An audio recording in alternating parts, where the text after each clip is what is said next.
XSFM입니다. I, D, W, K. 그 알실의 유승균 PD입니다. 개발자도 아니고 언어에 대해서는 1도 모르는 전혜영 기자가 챗 GPT를 옆에 끼고 일주일간 업무와 장난을 해보았습니다. 그리고 전문가들이 들려주는 향후에 예상되는 문제점들도 정리했습니다. 23년 4월 두 번째 주말 그것은 알기 싫다의 이야기입니다.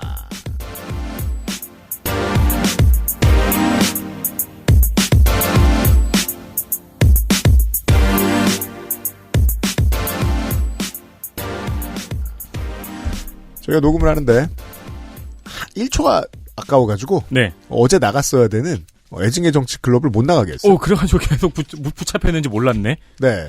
벨비 클럽장 챗GPT랑 대화해본 적 있어요?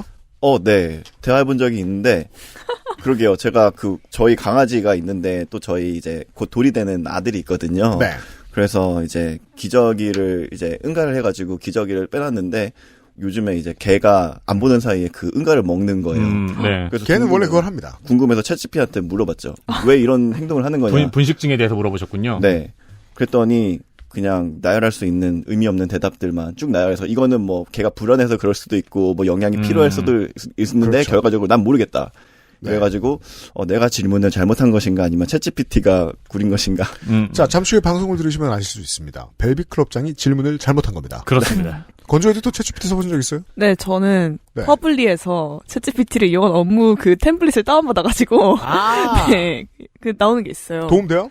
네, 저는 좋더라고요. 이게 저희가 회사 규모가 작으니까 제가 마케터의 일도 약간 좀 동반하고 있는데. 애증의 정치 클럽에서. 네. 그 마케터들이 정말 많이 쓰는군요. 네, 진짜 많이 써요. 그런 템플릿이 제일 많더라고요. 그래서 예를 들어서 엄청 세세하게 지정을 해줘요. 막 인스타그램에 내가 이러이러한 주제로 타겟을 20대 정치에 관심 있는 사람으로 해서 우리의 그 주제에 대해 설명하는 걸 하고 싶어. 그 세 가지 이미지를 넣을 거고 그 각각의 문구에 어울리는 이미지들도 옆에 표 형식으로 추천해줘. 이렇게 하면은 진짜 딱 그렇게 나와요. 표로 딱 이렇게 해가지고. 그렇군요. 네. 그래서 그걸 쓰면 훨씬 편리하더라고요. 진짜. 여기서 저희와 가장 유리된 세대가 건조 에디터인데 네. 실제로 주변에서도 많이 사용을 하나요? 주변에서 그쵸. 제 주변에 제일 특이했던 사람은 제가 오타쿠인데 그런 자기가 보고 싶은 갑자기 덕밍아웃을 제가 말고 제 주변에 오타쿠가 있는데 그 오타쿠 친구가 자기가 보고 싶은 어떠한 2차 연성을 보고 싶어가지고 2차 그 창작물을 보고 2차 싶어서 창작물. 그걸 부탁하는 거예요. 그 캐릭터의 성격을 다 써주고. 그럼 소설을 써주는구나. 네, 그렇게 갖고 노는 애들이 되게 많아요. 네, 소설을 써주고 그것도 근데 진짜 좀 더 어떻게 써줘 이러면 또 바꿔주고 막. 네, 요즘에 무슨 소설 업계에서 갑자기 막 엄청 창작문들이 엄청 이게 AI 챗GPT로 만든 소설들이 엄청 쏟아진다고 그러더라고요. 이 웹소설계에서 지금 그런다는 소문이 있더라고요. 확실한지는 모르겠고. 애증의 정치 클럽의 두 분이 저랑 윤세민 에디터가 전혜영 기자의 무슨 얘기를 들었는지 모르시는데, 잠시 후에 할 얘기 다 했습니다. 그러니까요. 상당 부분을 했습니다. 네. 네. 왜냐하면 같은 기계를 썼기 때문에 비슷한 결과물들을 볼 수 있죠. 근데 같은 기계를 썼지만 우리에 비해 이해도가 현재 높긴 하네요. 그건 그래요. 네. 저는 좀 이따가 처음 쓸 예정이거든요. 재밌어요. 에디터님이랑 건조 에디터랑 이제 같은 MZ 세대는 맞는 것 같아요. 그래서 우리 MZ세대에 가하는 가장 큰 비판이 그 점이죠. 역으로 뒤집어 말하면 가장 유리된 세대는 저거든요, 여기서. 제가 정말 모릅니다. 저는 옛날에 처음에 언어라고 배운 게 포트란이었던 사람인데요. 저도 이번에 해보고 깜짝 놀랐습니다. 이래서 인류 SF를 상징하는 작가인 아이작 아시모프가 로봇의 윤리에 대해서 이야기했구나. 아이작 아시모프가 처음에 던졌던 가장 중요한 질문이 지금 인류가 맞닥뜨린 가장 중요한 질문이 됐습니다. AI에게 해야 하는 가장 중요한 것은 얼마나 맞는 질문을 하느냐. 네. 잠시 후에 전혜영 기자 만나보시죠. 그것은 알기 싫다는 독일산 맥주효모로 만든 데일리라이트 맥주효모 비오틴 8시간 다르는 프리미엄 한방차 더 쌍화 장 건강에 도움을 줄 수 있는 매일매화 용산의 아는 가게 컴스테이션에서 도와주고 있어요. XSFM입니다. 자, 지금부터 머리라는 단어를 입 밖에 꺼내면 죽는 거야. 데일리라이트 맥주 효모? 야! 그건 머리에 좀... 말할 수 없는 고민? 직접 확인해보세요. 데일리라이트 맥주 효모. 스포츠카처럼 강력한 사양의 하이엔드급 PC. 고가의 장비들을 내 손으로 조립하는 일, 시간과 열정, 꼼꼼함과 치밀함이 필요합니다. 초보라면 부작용으로 몸은 관절염을 얻거나 쿨러는 물이 새게 될 수도 있습니다. 컴스테이션을 고민해 주십시오. 이달의 PC로도 커스텀 사양으로도 빠르고 견고하게 만들어드립니다. 액세스몰과 010-8279-5568 컴스테이션을 만나보세요. 주식회사 컴스테이션. 컴스테이션도 공방 선물로 덕후들의 장비를 준비했습니다. 제가 요걸로 지원해달라고 딱 집어서 레이저의 물건들을 지원했습니다. 받았습니다. 네, 레이저의 키보드와 마우스를 준비했어요. 네. 착해진 가격의 컴스테이션 이달의 PC도 이참에 같이 광고를 할게요. 라이젠 5 5600G 아소스 메인보드 500g 500기가 500g 아무도 안 사 그럼. 그거보다 가볍죠? 그러니까 미쳤어. 네. 500기가 스스드 500. 500기가 SSD로 이루어진 사무용 가정 엔터테인먼트용 PC 모델 1이 있고요. 네. 그리고 라이젠 7 지포스 3060으로 웬만한 게임은 문제없다 모델 2가 있습니다. 거의 모든 게임을 커버합니다. 이 정도는. 마지막으로 라이젠 9 4세대 5900X 5900X 5900X와 에이수스 게이밍 메인보드 지포스 RTX 4080 16기가 극강의 하이엔드 시스템 모델 3도 준비되어 있습니다. 물론 모델 3 돈 많으시면 한 번에 그냥 주문하시면 됩니다만은 사실 이 정도 돈을 쓰시면 커스터마이제이션 하고 싶을 거 아니에요? 그렇죠. 따로 저희한테 안 사시고 컴스테이션에 직접 연락해서 유리관이 몇 개 필요한데요. 본체만으로 나이트클럽을 꾸밀 수 있으면 좋겠습니다. 이런 식으로 요청하셔도 됩니다. 네, 밀어보는 안 되나요? 이런 식으로. 네. 돼요 또? 클릭 한 번으로 깔끔하게 최고의 데스크탑을 만들어 보세요. 그렇습니다.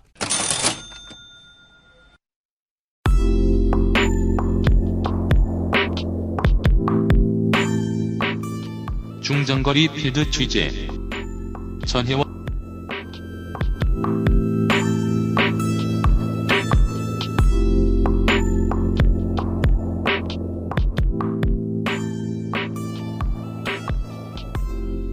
(4월의) 원딜 시간입니다. 전혜원 기자와 함께합니다. 네, 안녕하세요. 늘 자신이 없습니다. 안녕하세요. 아니에요. 저는 내용 전체를 말하는 거예요. 아, 죄송해요.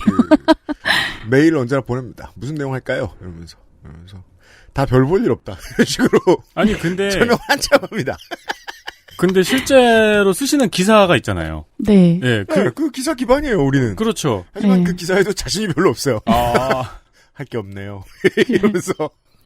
네. 우리가 전에도 말했듯이 진짜 팩트를 대하는 기자와 학자의 마인드예요. 기본적인. 네. 글자는 메일 글자는 똑같이 10폰트인데 왜 전혜원이 쓰면 작아 보이는가? 우리가 이메일이 익숙하기 때문이죠. 전자메일이 개발될 때도 사람들은 기술의 공포를 느꼈습니다. 우체국이 다 망하는 거 아니야 나라마다? 그럴 리는 없고요. 그리고 그럴 수도 있고요. 그 큰일은 아니잖아요. 이제 문화인류학의 기본 우리 너무 많이 얘기하는 우리 방송에서 인간은 뭘 만들 때마다 언제나 한 방향을 향했다. 그 한 방향이 딱히 정해진 게 없다 보니까 신이라는 걸 만들었고 그 만들어 놓은 신에 근접하려고 알아서 상상을 해서 이 뭐가 좀 더 신에 가까울까? 도구, 자동화 같은 것들이었습니다.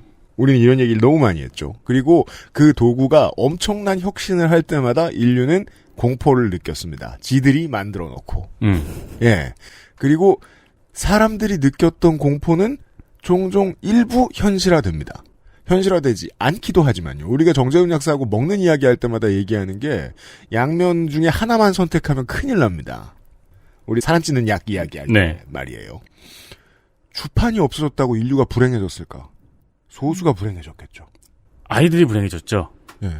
성량이 생겼다고 인류가 불행해졌을까? 꽤 불행해졌죠. 그렇죠. 그리고 엄청나게 발전했습니다. 네. 예. 지금의 개발자들은 생각합니다. 우리 할아버지 나이 때들이 씨 뿔뿔 가지고도 뭘 만들었대. 하지만 인류는 생각했습니다. 야, 이런 개발 도구가 있으면 어떡해? 그게 한심한 태도라는 게 아닙니다. 그리고 우린 이런 얘기를 할 수 있을지도 모르겠지만 그러려면 일단 풍덩 빠져봐야죠. 예. 네. 전혜원 기자가 챗GPT를 열심히 쓰다 왔습니다. 네, 그렇습니다. 아유, 부담스러워라. 일단 저는 문돌이이기 때문에 네. 전혀 무서워하지 않으셔도 됩니다. 사실 이게 제일 위험한 부분이에요. 이 문과생들이 기술 얘기하는 거. 아니, 무서운 건 전혜원이 아니에요. 왜냐면 전혜원 기자가 기계도 아니고, 전혜원 기자는 귀신도 아니에요, 참고로. 네. 그렇습니다. 어쨌든 뭐 요즘 장안의 화제인 인공지능 챗봇입니다. 챗GPT인데요. 네. 써보신 분도 계시고 아마 안 써보신 분도 계실 겁니다. 일단은 챗GPT가 뭔지부터 좀 같이 차근차근 이야기를 해보겠습니다. 네. 챗GPT잖아요. 그러니까 챗은 채팅의 챗이고, 그러니까 그렇죠. 챗봇이죠. 근데 이제 GPT가 뭐냐? 그러니까 제너레이티브 프리트레인드 트랜스포머의 약자입니다. 그러니까 데이터를 미리 학습, 프리트레인드 해서 문장을 생성, 제너레이티브 할 수 있는 인공지능이라는 의미인데요. 그러니까 여기서 생성이라는 게 중요합니다. 그러니까 없던 거를 어쨌든 만들어낸다는 거죠. 그렇죠. 네, 그동안 이제 인공지능이 분류를 잘하는 건 우리가 알았어요. 뭐 개다, 고양이다, 아니면 스팸이다, 아니다 이런 거. 근데 이제 그게 아니라 어쨌거나 없던 걸 새롭게 만들어내는 이런 인공지능이 요즘에 굉장히 트렌드고 대세인데, 그래서 이런 거를 생성 AI, 제너레이티브 AI 이렇게 얘기를 합니다. 네. 그래서 우리는 분류 서비스가 없으면 이제 인류는 살아갈 수 없습니다. 예, 굉장히 뭐 할 줄 아는. 네. 이제 1년에 저는 이제 뭐 그 명절 될 때마다 언제나 한 번씩 이렇게 사진첩을 쭉 보면서 이 사람이 같은 사람입니까?의 질문에 답해 주잖아요. 그렇죠. 아, 맞아요. 예. 그것도 있죠. 우리는 그 전에 살던 친구들, 지금 사는 친구들 다 코카스파니엘이어가지고 자꾸 헷갈려요. 네. 다르다. 지정해주고. 그런 일을 합니다. 그럼 나머지 분류는 알아서 하잖아요. 이것도 왜 초창기에 과도기에는 강아지 얼굴하고 빵 속에 건포도하고 헷갈리고 막 그랬었잖아요. 네. 네. 주인님 그 녀석은 가짜예요 짤 같은 거. 네. 분류와 생성은 달라요. 그쵸. 분류까지는 우리가 익숙해져 있습니다. 그렇습니다. 생성은 저놈은 나쁜 놈이에요. 저놈은 예전에 뭘 했고 뭘 하면 좋을 것 같아요. 예를 들어 네. XSFM 같은 경우에는 엑스파일의 김영철 쇼와 지식채널 2를 제작하고 있어요. 자, 챗 GPT가 뭐라고 답하는지 오늘 윤세민이 계속 얘기해 줄 겁니다. 알겠습니다. 그 최근에 이제 단순히 글만 생성하는 게 아니고 이제 달리 혹은 미드저니 이런 서비스의 이름을 들어보신 분도 계실 텐데요. 써보신 분들도 많을 거예요. 네, 이거는 이제 텍스트를 입력하면 그림을 아예 그려주는 이런 겁니다. 그러니까 이런 것들을 다 포함해서 없던 거를 만들어내는 걸 생성 AI라고 합니다. 그러면 아까 제너레이티브 프리트레인드는 했는데 트랜스포머는 뭐냐? 네. 그러니까 머신러닝이라고 하잖아요. 우리가 기계 학습. 맞습니다. 네. 네, 그 중에서도 이제 인간의 두뇌를 모방한 그 신경만 모양의 알고리즘, 뭐 은닉층이 여러 개 있고 뭐 이런 거를 딥러닝이라고 우리가 불렀어요. 심층 학습이라고. 그 이세돌 구단하고 그때 대결했던 알파고에 적용된 게 바로 딥러닝이었죠. 예, 이 딥러닝 모델의 한 종류라고 생각하시면 됩니다. 트랜스포머라는 것은. 그렇습니다. 네. 그래서 이 딥러닝으로 뭘 하느냐? 자동차를 변신시키죠. 그거가 아닐 따름입니다. 네. 그 외에 생각보다 많은 일들을 합니다. 예, 그렇습니다. 이제 거칠게 말하면은 이제 다음 단어를 예측하는 거예요. 그러니까 사실 문장이라는 게 결국 단어의 연속이잖아요. 네. 근데 이 예측을 어떻게 하면 그냥 해당 문장이 더 자연스럽고 더 사람 같을수록 높은 확률을 부여하는 어떤 통계학적 모델, 그러니까 그렇죠. 프로그램 같은 거를 만들어서 그래서 다음 단어를 뭐 나는 학교에 간다. 이렇게 다음 단어를 막 내뱉는 식으로 예측을 하는 거죠. 그 그렇습니다. 기본적인 모델이 그럼 옛날에 아이폰과 요즘에 삼성에도 있나요? 채팅 자동 완성 있잖아요. 아, 네. 그런 것도 네. 뭐 예측이긴 예측이죠. 예. 다만 정렬에 가깝죠. 네네. 정리에 가깝죠. 그래서 그거 쟤 그냥 뭔 말 제일 많이 써? 혹은 주변 사람들은 뭔 말을 제일 많이 써? 정도의 정리잖아요. 네. 네. 문장이 되진 않았죠. 유려하게. 네. 소팅에 지나지 않아요. 제너레이트와 소팅의 차이가 너무 중요합니다. 그래서 왜 요파 씨의 아이가 그것만 클릭해가지고 할아버지한테 문자 보낸 사연도 있었잖아요. 아, 그렇죠. 네. 나는 한국인이고 학교에 갔다. 뭐 이런 식으로. 그러니까. 그래서 이렇게 다음 단어 혹은 이제 중간에 비어있는 단어 그런 거를 예측하는 모델을 이제 언어 모델이라고 합니다. 랭귀지 모델이라고 하는데요. 딥러닝 기반 언어 모델인 것이죠. 트랜스포머라는 거는. 들어갑니다. 우리가 이거를 이미 알고 있고 사용을 하고 있어요. 우리는 주로 번역기에서 이걸 봅니다. 그렇습니다. 네이버 파파고나 구글 번역기. 네. 신경망 기계 번역이라는 게 활용이 되거든요. 야, 이것도 우리가 발전상을 체감했군요. 왈도체부터 지금까지. 그쵸. NMT. 네. 잘 기억해 보시면 예전에는 번역기가 이렇게 훌륭하지 않았어요. 겁나 사람 성질나게 했습니다. 그것도 맞아요. 그 외국에서 한국인 뭐랄까 번역기 써가지고 대충 간판에 붙여놓은 짤 같은 거 되게 많았잖아요. 맞아요. 막 6회인데 6타임스. 뭐 그렇죠. 예, 그런 것들. 예. 은행인데 뱅크. 네, 그렇죠. 그게 왜 그러냐면 어쨌든 단어마다 뜻은 있으니까 그렇게 번역을 해놓고 그냥 뭐 문법이나 이런 규칙에 따라서 재배치하는 식으로 기존에는 번역을 했단 말이죠. 네.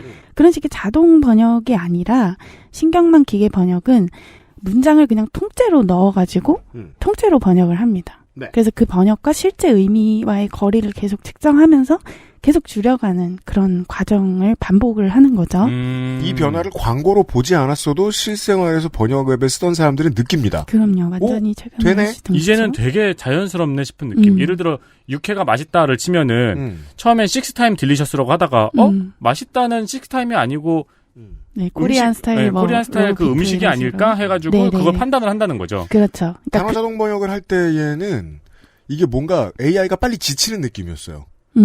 주술 구조가 간단한 문장인 것처럼 생각하고 빨리 번역한 다음에 문장이 더 있어. 어떡하지 이러는 거예요. AI가. 네네. 그걸 느꼈거든요. 이젠 네. 덜 그러죠. 네. 그러니까 그렇게 가능했던 이유가 어쨌든 인공지능이 이런 과정을 반복하면서 이 문장 중에 어떤 측면에 더 집중해야 되는구나. 어텐션이죠. 요즘 인기 있는 노래인데 어쨌든. 네. 요즘 인기 있다뇨.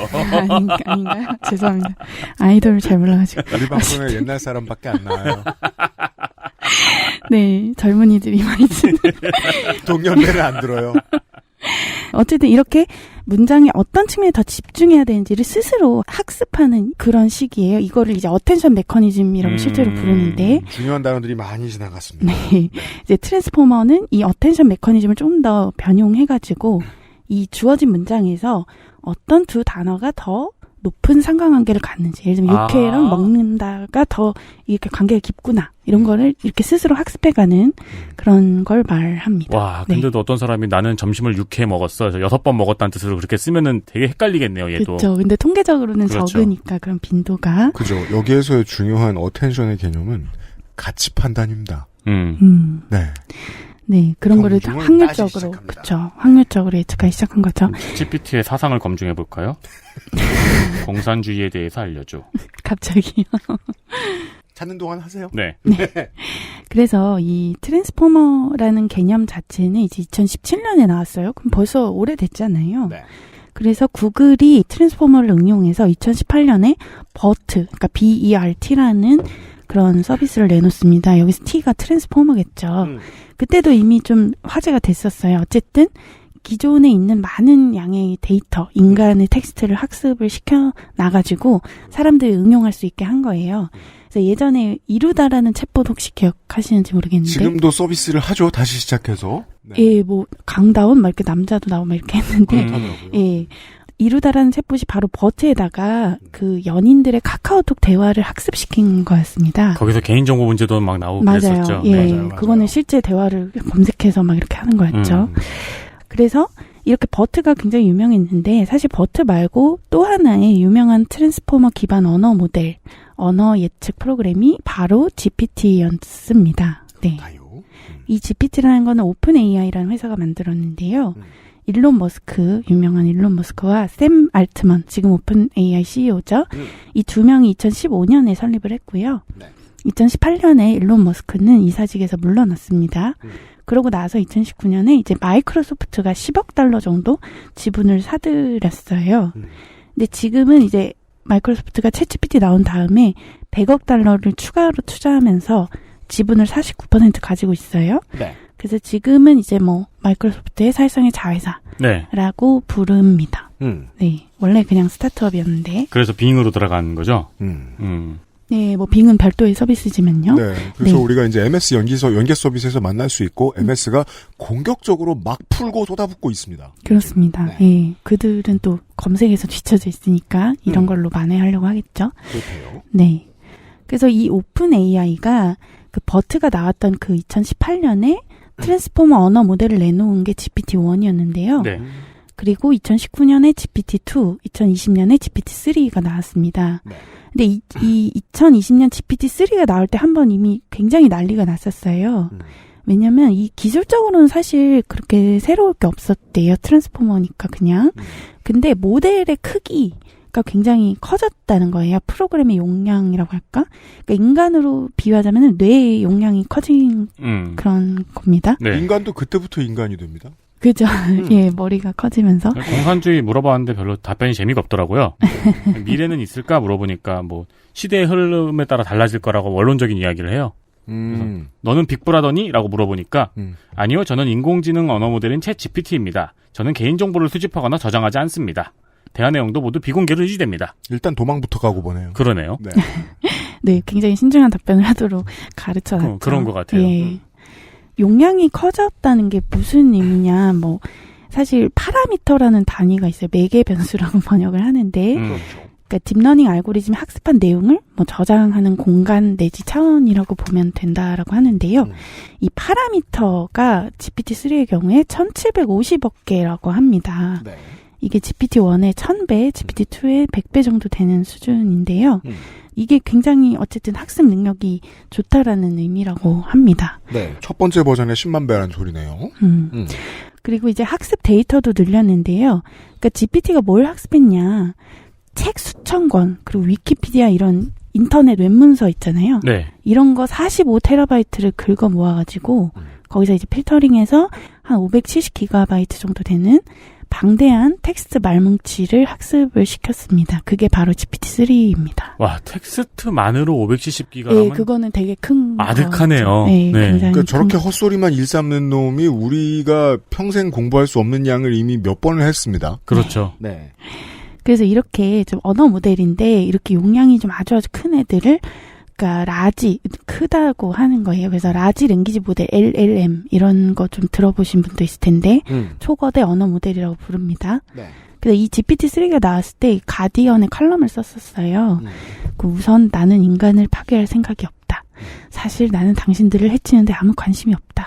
뭐 이렇게 살아있는 것처럼 마치 인간처럼 너무 자연스럽게 쓰니까 그때부터 막 인간은 끝났다 이런 얘기가 나왔었어요. 맞습니다. 네. 이 칼럼이 그 여러모로 획기적이었던 이유는 아주 복잡한 가치 판단을 매우 여러 번 했어야 나올 수 있는 견해거든요. 네. 사람들은 아무리 언어에 대한 지식이 없어도 거기에 놀랐죠. 견해를 낼 수 있어 이제? 네, 물론 그 설정은 인간이 준 거였지만 저도 그거에 너무 잘 지금 물어봤어요. 너는 인간을 지배할 거니? 라고 물어보니까 인간을 지배하려는 목적은 전혀 없습니다. 뭐 이렇게 하고 제 인공지능 기술은 인간의 삶을 보다 편리하고 효율적으로 만들기 위한 도구로 사용되어야 하며 인간과 함께 상생하는 세상을 만들기 위해 노력해야 합니다. 자기가 판단했다는 느낌이 있네요. 노력하기로 내가 지금은 판단했다. 네. 그래서 아니면 노력해야 하지만 쉽지 않다. 그렇죠. 거짓말하는 것 같네요. 노력하고 있다. 네, 그래서 이 GPT-3를 가지고 우리가 크라우드 워커 혹은 데이터 레이블러 이렇게 부르는 사람들 있잖아요. 인공지능을 학습시켜주는 사람들. 네. 그런 사람들을 투입해서 추가적으로 학습을 시킨 게 바로 GPT 3.5고요. 아, 저 요거 구인 광고 봤었어요. 네, 인공지능을 학습시키는 네, 자격증 같은 게 있어서 네. 요거를 구인을 뽑더라고요. 데이터 레이블러 뭐 이렇게 부르죠. 네.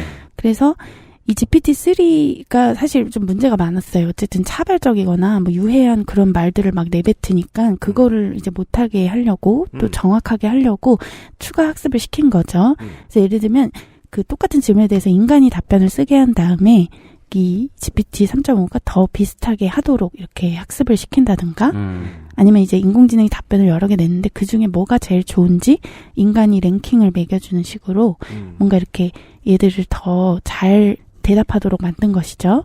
혹은 너무 또 폭력적이거나 차별적인 뭐 그런 문제 있는 답변을 하지 않는 것도 중요하잖아요. 그러려면 뭐가 폭력인지 차별인지 알아야 되니까. 그래서 관련해서 미국 시사주간지 타임이 최근에 보도를 한 게 있는데요. 그렇군요. 그러니까 이 오픈 AI가 케냐의 노동자들을 시간당 $2도 안 되는 돈을 주고 굉장히 잔인하고 폭력적인 글들을 보여주면서 일을 시켰다라는 폭로가 나오기도 했었습니다. 봄꽃 축제 축하 비행으로 소음이 발생된대요. 요 길 건너겠군요. 네, 여의도. 네. 이건 공무원이 보낸 겁니다. 그렇습니다. 네, AI가 아니고. 네. 네. 그러니까 이 발전, 우리 버전 차이에 대해서는 요 정도만. GPT-3까지는 그런 게 자랑이라고들 이야기를 많이 했었어요. 프리트레이닝이라고 하면, 사전 학습의 데이터를 무차별적으로 집어넣고 알아서 학습할 수 있는 모델을 만들어 놓으면 된다라는 거예요. 따라서 가치 판단이 없어요. 예. 근데 이제 이게 온라인 게임의 그 관리자가 하는 일들 같은 거 있죠. 이런 개념을 오늘 어려운 얘기는 여기까지만 저도 여기까지밖에 이해 못했으니까 파인 튜닝이라고 합니다. 어떤 태스크에 뭐가 부족해. 그럼 이런 데이터를 막 우겨 넣어 매겨봐야지? 라고 생각하는 걸 파인 튜닝이라고 해요. 이걸 안 한다는 게 챗GPT의 자랑이었어요, 지금까지. 지가 다 알아서 하는 거다. 근데 얘가 자꾸 폐륜적으로 구는 것 같으니까 그간에 실패했던 수많은 인공지능처럼 3.5로 넘어가면서 약간의 파인 튜닝을 거쳤다고 평가합니다. 그렇죠. 추가 학습을 시켜준 거죠. 예. 네. 그 장면이 생각나네요. 제오원소에서 밀라 요보비치가 떨어진 다음에 컴퓨터에서 뭘 검색해가지고 엄청나게 빠르게 컴퓨터의 속도로 인간의 역사를 공부하잖아요. 네. 그리고 이제 눈물을 흘리면서 끝나나 다 죽여버려야 된다고 끝나나 그러죠, 마지막에. 보통 그 20세기 말과 21세기 초 영화의 이야기들은 보통 컴퓨터가 그런 역할을 다 하고요. 그렇죠, 그렇죠. 네. 네.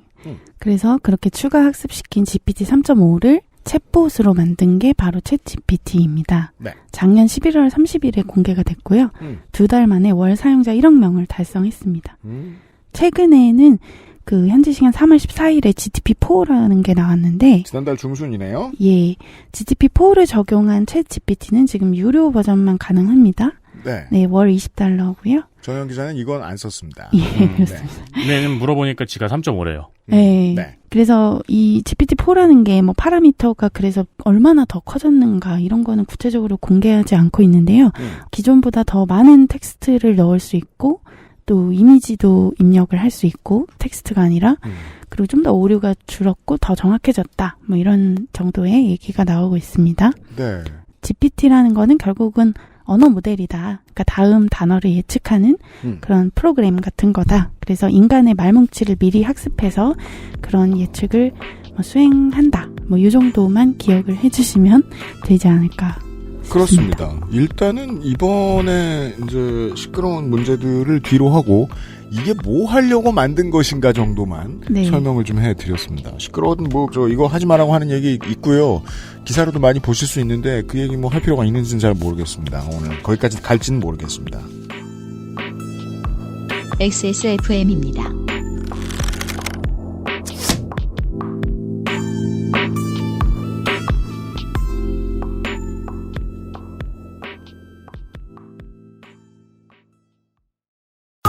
게임의 나이가 어디 있습니까? 사양이 문제일 따름이지요. 컴스테이션에 문의하십시오. 주식회사 컴스테이션. 오랜만에 엄마 보고 왔더니 마음이 짠하더라고. 허리도 많이 굽어지고 주름살은 어찌 그리 많이 들었대. 그래도 전에는 머리숱 좀 많았었는데 지금은 그마저도 휑한 느끼는 거야. 엄마, 아들이 잘 챙겨드리진 못해서 죄송해요. 이제부턴 그중 하나만이라도 제가 챙겨볼게요. 그거 있잖아요. 그거. 말할 수 없는 고민? 직접 확인해보세요. 데일리라이트 맥주 효모. 그래서 어쨌든 챗GPT가 이런 아이인데 얘로 도대체 뭘 할 수 있나, 어디다 써먹을 수 있나라는 게 궁금하실 수 있잖아요. 그렇죠. 그래서 제가 무료 버전 GPT 3.5 기반의 챗GPT를 한 일주일 정도 써봤습니다. 그래서 지금부터는 이제 써본 경험을 좀 들려드릴 텐데요. 그렇습니다. 저는 지금 짧은 소설을 써줘라고 해가지고 지금 얘가 소설을 쓰고 있어요. 아, 그래요? 네. 그쵸. 말씀처럼, 그러니까 챗GPT가 제일 유명한 게 어쨌든 글 쓰는 인공지능이다라고 알려져 있어요. 어쨌든 제 직업이 글쓰기인데 사실 네. 마음이 굉장히 불편하잖아요. 당연합니다. 네. 주산부기학원 열심히 10대 때 다녀가지고 은행 취업했던 은행원들의 마음이 되겠죠. 옛날 옛죠. 그렇죠. 예, 아주 불편합니다. 그래서 엑셀? 을 눈앞에서 보는. 그래서 도대체 얼마나 잘 쓰기에 이렇게 난리일까 싶어가지고 제가 좀 제일 이렇게 쓰기 싫은 글을 하나 맡겨봤습니다. 그래요. 네, 심할서인데요. 오. 네, 심할서를 한번 맡겨봤습니다. 이건 제가 읽어 드릴게요. 지금부터 전혜원 기자가 챗GPT에게 뭘 요구하고 챗GPT가 답한 것들은 제가 간단하게 읽어드리겠습니다. 사람. 마감에 늦어서 기사가 제때 나가지 못했어. 선배가 심할서 쓰래. A4 한 페이지 분량으로 써줘. 했더니 챗GPT가 이렇게 썼습니다. 안녕하세요. 먼저 마감에 늦어서 죄송합니다. 저의 부주의로 인해 기사가 제때 나가지 못한 것에 대해 책임을 진다는 것을 알려드립니다. 아니, 지도 아닌데 책임을 지라고 시키는데. 이번 일로부터 배운 점은 시간 관리와 조직력의 중요성이며 앞으로 이러한 일이 발생하지 않도록 노력할 것입니다. 다시 한번 사과의 말씀을 드리며 이번 일은 제 자질에 대한 깊은 반성의 시간이었습니다. 앞으로 더욱더 신중하고 성실하게 일을 처리하겠습니다. 감사합니다. 글쎄 옳시다. 한 10대 중반한테 일 맡기면 나올 정도의 글 나왔습니다. 아니 근데 쓸만한데요? 네, 아니 심지어 30초 만에 이거 한 거거든요. 네, 이거 그대로 그냥 복붙해가지고 심할서 내도 될 것 같은데? 야, 사람이 자질에 대해 반성을 하면 어떡해. 아니, 그러라고 있는 심할서인데요. 자괴감이 이렇게 심하라고. 네, 그래서 시간 관리라는 핵심도 정확히 찌르고. 그러네요. 네, 잘했어요. 네, 그래서 굉장히 적어도 내가 쓰기 싫은 거는 맡겨볼 수 있겠다 이런 생각이 들었어요. 물론 A4 한 장 분량에는 한참 모자랐지만 그러니까요. 그것도 판단했을 수 있겠어요. 네. 야, 이 새끼야 16포인트로 써라고 생각했을 수 있겠어요. AI가. 그렇죠. 네. 그러면은 충분히. 제가 아까 소설 쓰라고 이야기했잖아요. 이건 짧게 써주긴 했는데 스토리를 얘기하자면 남자가 정처 없이 집을 향해 걷고 있었어요. 그러던 중에 어떤 여자를 만난 거예요. 그래서 여자한테 말을 거니까 여자가 여기는 당신이 찾는 곳이 아니다. 하지만 당신은 여기서 무언가를 찾을 수도 있다. 라고 했는데 남자는 찾는 곳이 아니라면 가겠다 이러고 갔어요. 그 자기 집을 돌아갔는데 생각해보니까 그녀가 내가 찾는 것인 것 같은 거예요. 그 돌아가서 그녀랑 결혼했어요. 오, 나름 괜찮지 않아요? 유저 데이터를 학습했기에 남자를 주인공으로 설정할 수 있었던 걸까요? 그럴 수도 있고요. 그럴 수도 있죠. 그렇죠. 네. 그녀와 함께한 그 시간은 자신의 삶에서 가장 소중한 순간이 되었습니다. 아무튼 네, 실력을 보고 있어요. 네, 그래서 쓰기 싫은 글은 이제 맡길 수 있겠다 싶어가지고 제가 이 주에 이제 챗GPT를 써야 되잖아요. 그래서 이것도 쓰기 싫어가지고 챗GPT한테 한번 부탁을 해봤습니다. 네, 편집부에서 챗GPT 기사 써달래. 보시죠. 질문이 너무 웃겨. 네, 전혜원의 요구. 시사인은 한국에서 가장 구독자가 많은 시사 주간지야. 시사인에서 챗GPT에 관한 20쪽짜리 기획 기사를 쓰려고 해. 어떤 아이템들로 기사를 쓰면 좋을까라고 전혜원 기자가 요구했습니다. 답. 시사인에서 챗GPT에 관한 20쪽짜리 기획 기사를 작성하려면 다음과 같은 내용을 포함하시는 게 좋을 것입니다. 야, 이 문장부터가 가치 판단 자기가 끝냈다는 말이죠. 이 제안의 말투는. 1. 챗GPT란 무엇인가? 2. 챗GPT가 어떻게 작동하는지 설명하기. 3. 발전 과정과 최신 업데이트 소개. 4. 자연어 처리 분야에서 미치는 영향과 가능성. 5. 챗GPT를 활용한 적용 사례 및 성과. 6. 챗GPT가 가지는 한계와 과제. 7. 챗GPT와 같은 자연어 처리 기술의 윤리적 고민과 해결 방안. 우와! 또한 다음과 같은 아이템을 활용하여 더욱 흥미로운 기사를 작성할 수 있습니다. 인터뷰. 개발팀이나 관련 전문가와의 인터뷰. 적용 사례, 활용 기술의 적용 사례를 살펴보면서 실제로 어떻게 활용되는지 살펴볼 수 있습니다. 실험 결과, 향후 전망, 윤리적 고민. 와, 맺은 말도 있어요. 이러한 아이템들을 토대로 다양한 시각에서 챗 GPT를 분석하고 설명하는 기사를 작성하면 시사인 독자들의 이목을 끌 수 있을 것입니다.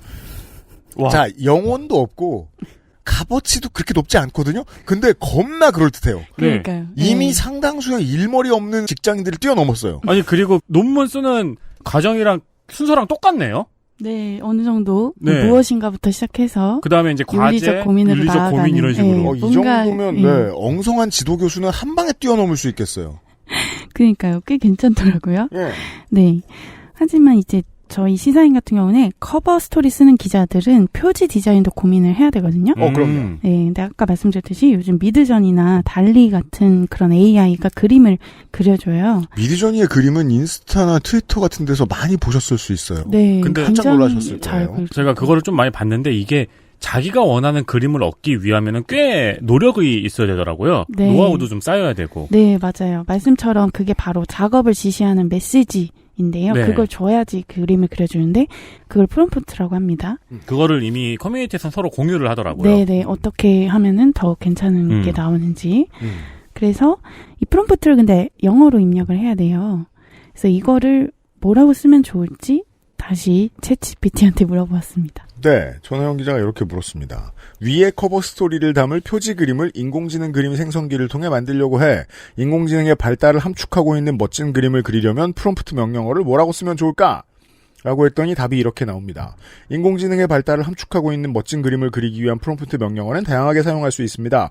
예를 들어 다음과 같은 명령어를 활용해 볼 수 있습니다. 라고 하고 5가지의 영문 프롬프트 명령어를 쭉 내줍니다. 그리고 시키는 대로 하신 것 같죠? 네, 그렇습니다. 네. 가장 첫 번째 거를 시켰어요. 그러니까 인공지능의 진화를 표현하는 예술 작품을 만들어라. 라고 미드저니 채팅창에 입력을 했습니다. 이 미드저니 써보시면 조금 처음에 헷갈릴 수 있는데요. 일단 가입을 하시고 디스코드라는 서버에 접속을 해서 그 뉴비스라는 채팅창이 여러 개가 있어요, 왼쪽에. 네. 거기를 눌러서 슬래시 하고 이매진 프롬프트라고 친 다음에 아까 그 챗GPT가 준 그런 프롬프트를 쓰면 됩니다. 네. 네, 그렇게 했더니 뿌연 그림 4개가 뜨는데요. 이게 이제 40초 정도 만에 선명해지거든요. 그래서 네. 4가지가 기본적으로 나오는 거예요. 아, 40초 걸려요? 네, 제가 다 세봤는데 항상 40초가 걸리더라고요. 근데 이 중에 하나가 되게 괜찮은 거예요. 네, 네. 네, 그래서 그 중에 하나를 저희가 커버 스토리로 썼습니다. 이거는 저도 본 적이 있어요. 티타임 지난주 표지가 AI가 그린 표지다라면서 네. 본 기억이 나는 그 그림이네요. 그렇습니다. 2007년 창간 이후에 인간이 아닌 존재가 그린 그림으로 표지를 한 거는 처음이죠. 이거는 뭐 7, 80년대 소설들, 00년대 영화들이 정말 많이 대중에게 알려줬던 이야기입니다. 기계를 쓰기 위해서, 인공지능을 쓰기 위해서 가장 중요한 건 맞는 질문이다. 예. 그렇죠. 그런 이야기가 이따가 더 나올 텐데. 근데 심지어 맞는 질문도 기계가 알려달라니까 알려줍니다. 예, 알려준 거죠. 그랬네, 그러고 보니까. 네. 예. 와, 그렇게 해서 최초로 인간이 아닌 존재가 그린 커버 이미지가 나왔네요. 예, 그래서 모르겠는데 저희 미술팀장님 표정이 조금 안 좋아 보이신 느낌이 들었어요. 이 기사 쓰던 전혜원 기자도 처음엔 기분 안 좋았는데 지금 기분 좋아지고 있어요. 와, 잘하네. 이러면서. 네. 그렇습니다. 그래서 아니, 실제로 지금 그 시장은 타격을 받았다고 하더라고요. 웹소설 표지.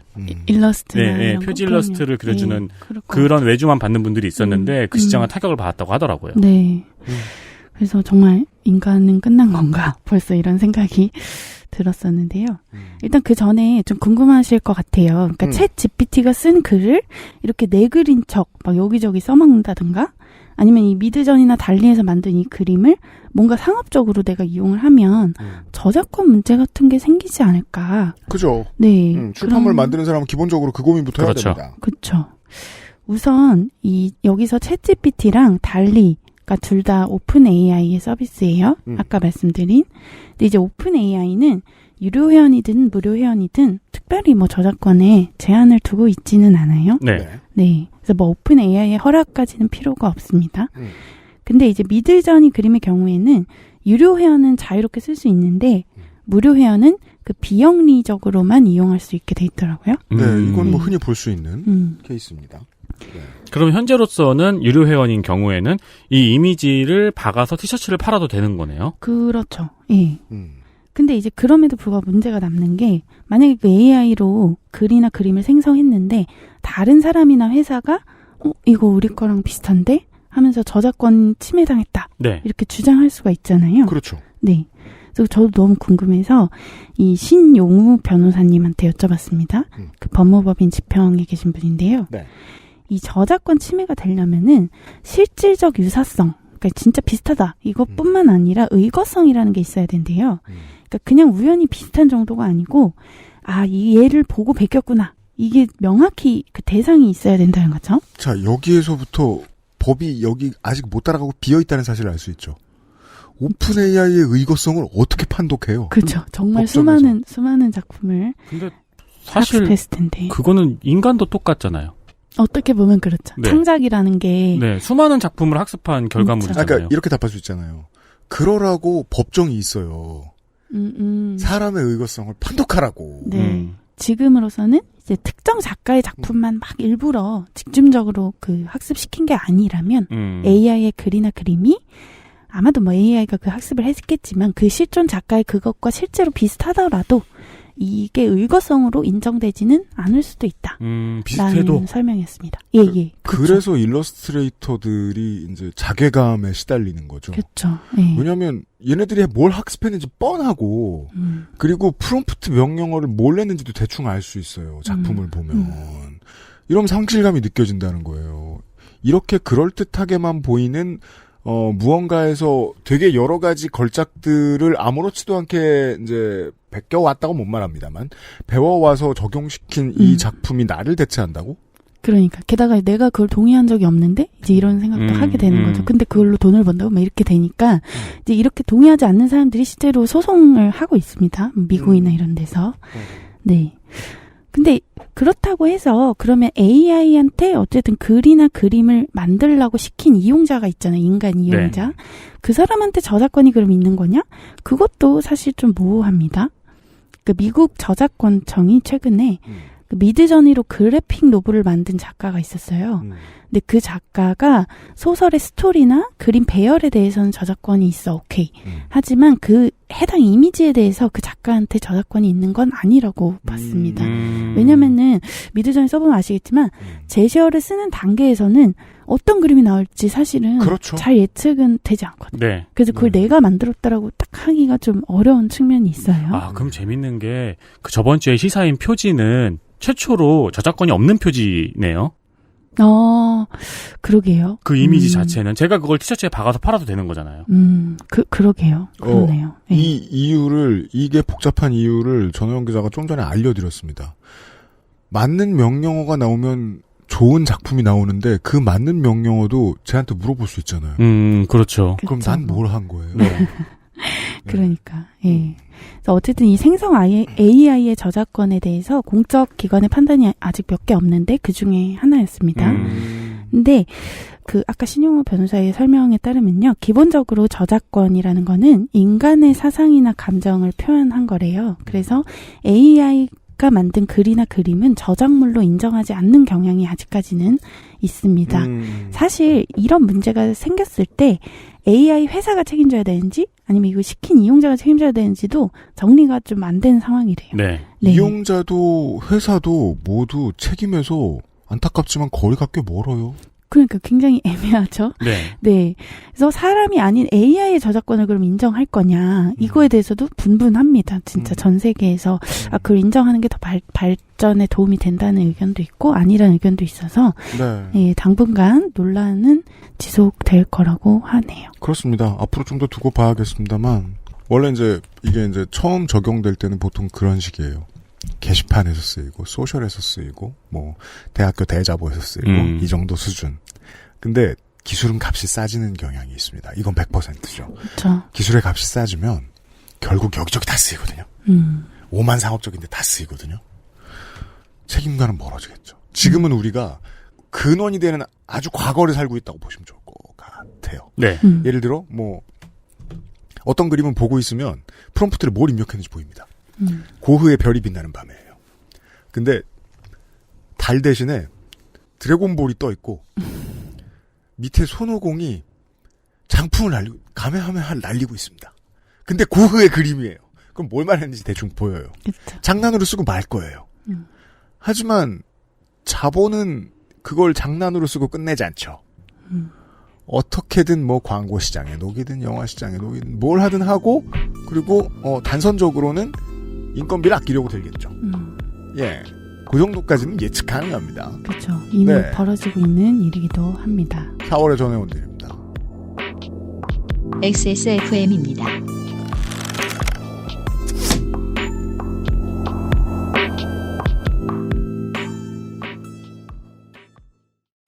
매일 매화는 불규칙한 식습관, 스트레스로 인해 예민해진 배변 활동을 원활하게 도울 수 있는 건강기능식품입니다.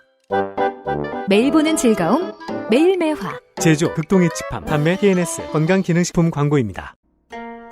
전하, 선대부터 내려오던 그 방식 그대로이옵니다. 8시간 넘게 다려냈느냐? 네, 8시간 넘게 달인 후 10분씩 4번 김을 빼고 불순물을 제거하였습니다. 맛이 좋구나. 어마어마하게 진상해도 괜찮은 게냐? 네, 남녀노소 누구나 드실 수 있도록 오랜 연구 끝에 나온 한방차이옵니다. 좋구나. 이 한방차를 더 쌍화라 명하노라. 현대인에 맞춘 프리미엄 한방차 더 쌍화. 새로운 제품을 선보인 덧쌍화. 더워지는 날씨에도 뜨끈한 한 잔이 생각날 때 있다. 덧쌍화 리뉴얼 됐습니다. 홍삼과 당귀, 구기자, 숙지황을 넣어 전통 방식 그대로 끓여낸 홍삼 쌍화차. 반응이 좋다고 합니다. 전통의 맛을 현대인의 입맛에 맞춰서 만들어냈기에 어르신들의 선호도가 높은 것은 당연하고 젊은이들도 좋아합니다. 마셔보다 덧쌍화 엑세스몰에서. 엑세스몰에 있습니다. 여러분 놀랍게도 아직 계셔요. 클럽이 남아있는데. 네, 건조해졌던 쌍화차를 마셔보았나요? 네, 먹어봤죠. 오. 네, 저는 양령시를 자주 하기 때문에. 아, 그렇구나. 네. 건조 에디터하고 제가 이런 대화를 했었는데 아마 건조 에디터보다 제가 먼저 다시 대구에 가가지고 대구 종로의 그 찻집에 다시 갈 것 같습니다. 아, 그러네요. 네. 왜냐면 식구보다 야구가 좀 더 자주 가게 만드는 존재거든요. 네. 지난주에 갔으면 이제 대통령도 보셨을 텐데. 그러려고 피한 거 아니에요? 아, 한번 봐야지. 아, 내 홈이 아닌데, 거기는 내가 굳이. 예. 허구현 총재는 이제 윤석열 대통령의 시구를 보면서 이런 말을 했을 것이다. 구속이 매우 빠르다. 그렇지. 네. 네. 아유, 그 한동안 또 화제됐더군요. 그 선동열하고 이렇게. 아, 네. 네. 병렬로. 공통점은 구속이 있다. 엑세스몰에 있고요.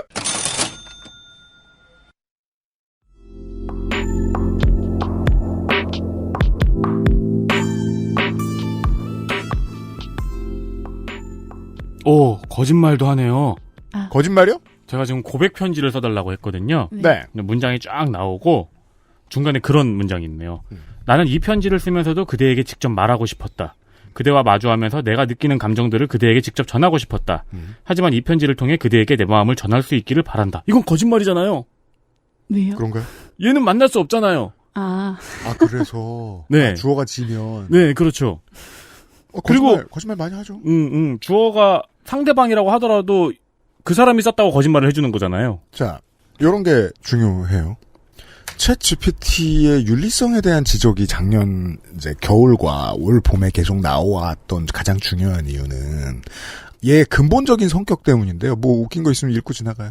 그 어투가 좀 웃겨가지고. 아, 그래요? 그대와 함께한 내 인생은 행복으로 가득 찼다. 이제 그대와 함께 미래를 향해 나아가고 싶다. 나와 함께 그 세상을 만들어 줄 것이냐? 네. 그 마지막에 갑자기 사랑합니다.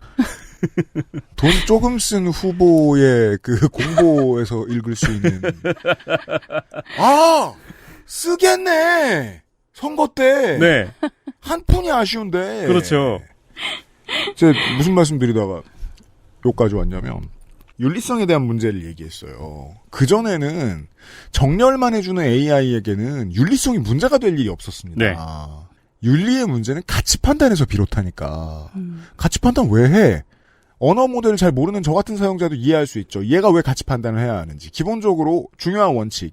얘는 모른다를 말할 수 없게 돼 있죠. 네, 아주 일부 질문에는 뭐 그렇게 말하기도 하는데. 그러니까 네. 오늘의 날씨는 모른다고 하더라고요. 웬만해선 모른다를 못 말하게 돼 있습니다. 네, 아는 것처럼 말하죠. 네. 사전에 학습된 것을 가지고 가장 그럴듯한이 중요하잖아요. 저는 그래서 그 점에 있어서는 나쁘겠지만 개발자들의 마인드에 대해서 무릎을 탁 치게 되더라고요. 왜냐하면 인간이 원하는 건 모른다가 아니라 거짓말에 가깝기 때문입니다. 네. 인간이 원하는 답은 거짓말이기 때문이에요. 안다 모른다가 아니라. 서울시장의 후보자가 쓸만한 공약을 만들어 드리겠습니다. 라고 해요? 하고 만들어 줬어요. 예. 서울시의 교통체증 문제 해결을 위한 대안 제시해가지고 뭐 지하철, 전기차, 공유자전거, 뭐 저소득층 노인들 복지 증진을 위한 제도, 환경 보호를 위한 노력, 경제 활성화를 위한 정책 추진 이렇게 해가지고 밑에 작게 쭉쭉쭉 나와 있네요. 작년 초, 올 초까지 챗GPT 3.5를 사람들이 써보고 있을 때 뭐 그런 평가들 많이 했습니다. 얘 하는 말 4분의 1 정도가 거짓말이더라. 이번에 지금 저희는 못 다룹니다만은 새로 나온 이 유료 챗GPT 4 같은 경우에는 그게 뭐 절반 정도까지는 줄어들었다고 해요, 거짓말이. 근데 그래도 말이에요. 어차피 정성평가라 뭐가 얼마나 거짓말인지 결국 아무도 알아낼 수 없기도 하지만 85% 이상은 참을 못 말하는 애다. 우리 사람으로 말하면 그 사람하고 못 친해집니다. 그런 사람은 보통 거짓말 밥 먹듯이 한다고 얘기해요. 아직도 문제는 많습니다만. 아무튼 자, 전혜영 기자와 챗GPT 이야기를 하고 있었습니다. 얘도 어설프고 법도 어설퍼요. 인간의 시스템도 얘를 아직 받아들이려면 멀었습니다. 그래서 그 얘기도 이따가 할 건데요. 우선은 아까 뭐 저작권 등등 법적인 쟁점 자체가 정리가 안 됐다 했잖아요. 그런데 심지어 조금 어설퍼 보이는 그런 챗 GPT를 꼭 써야 될까? 이제 뭐 그래서 나는 굳이 필요 없는데 이러면서 안 쓰신 분도 많을 거예요.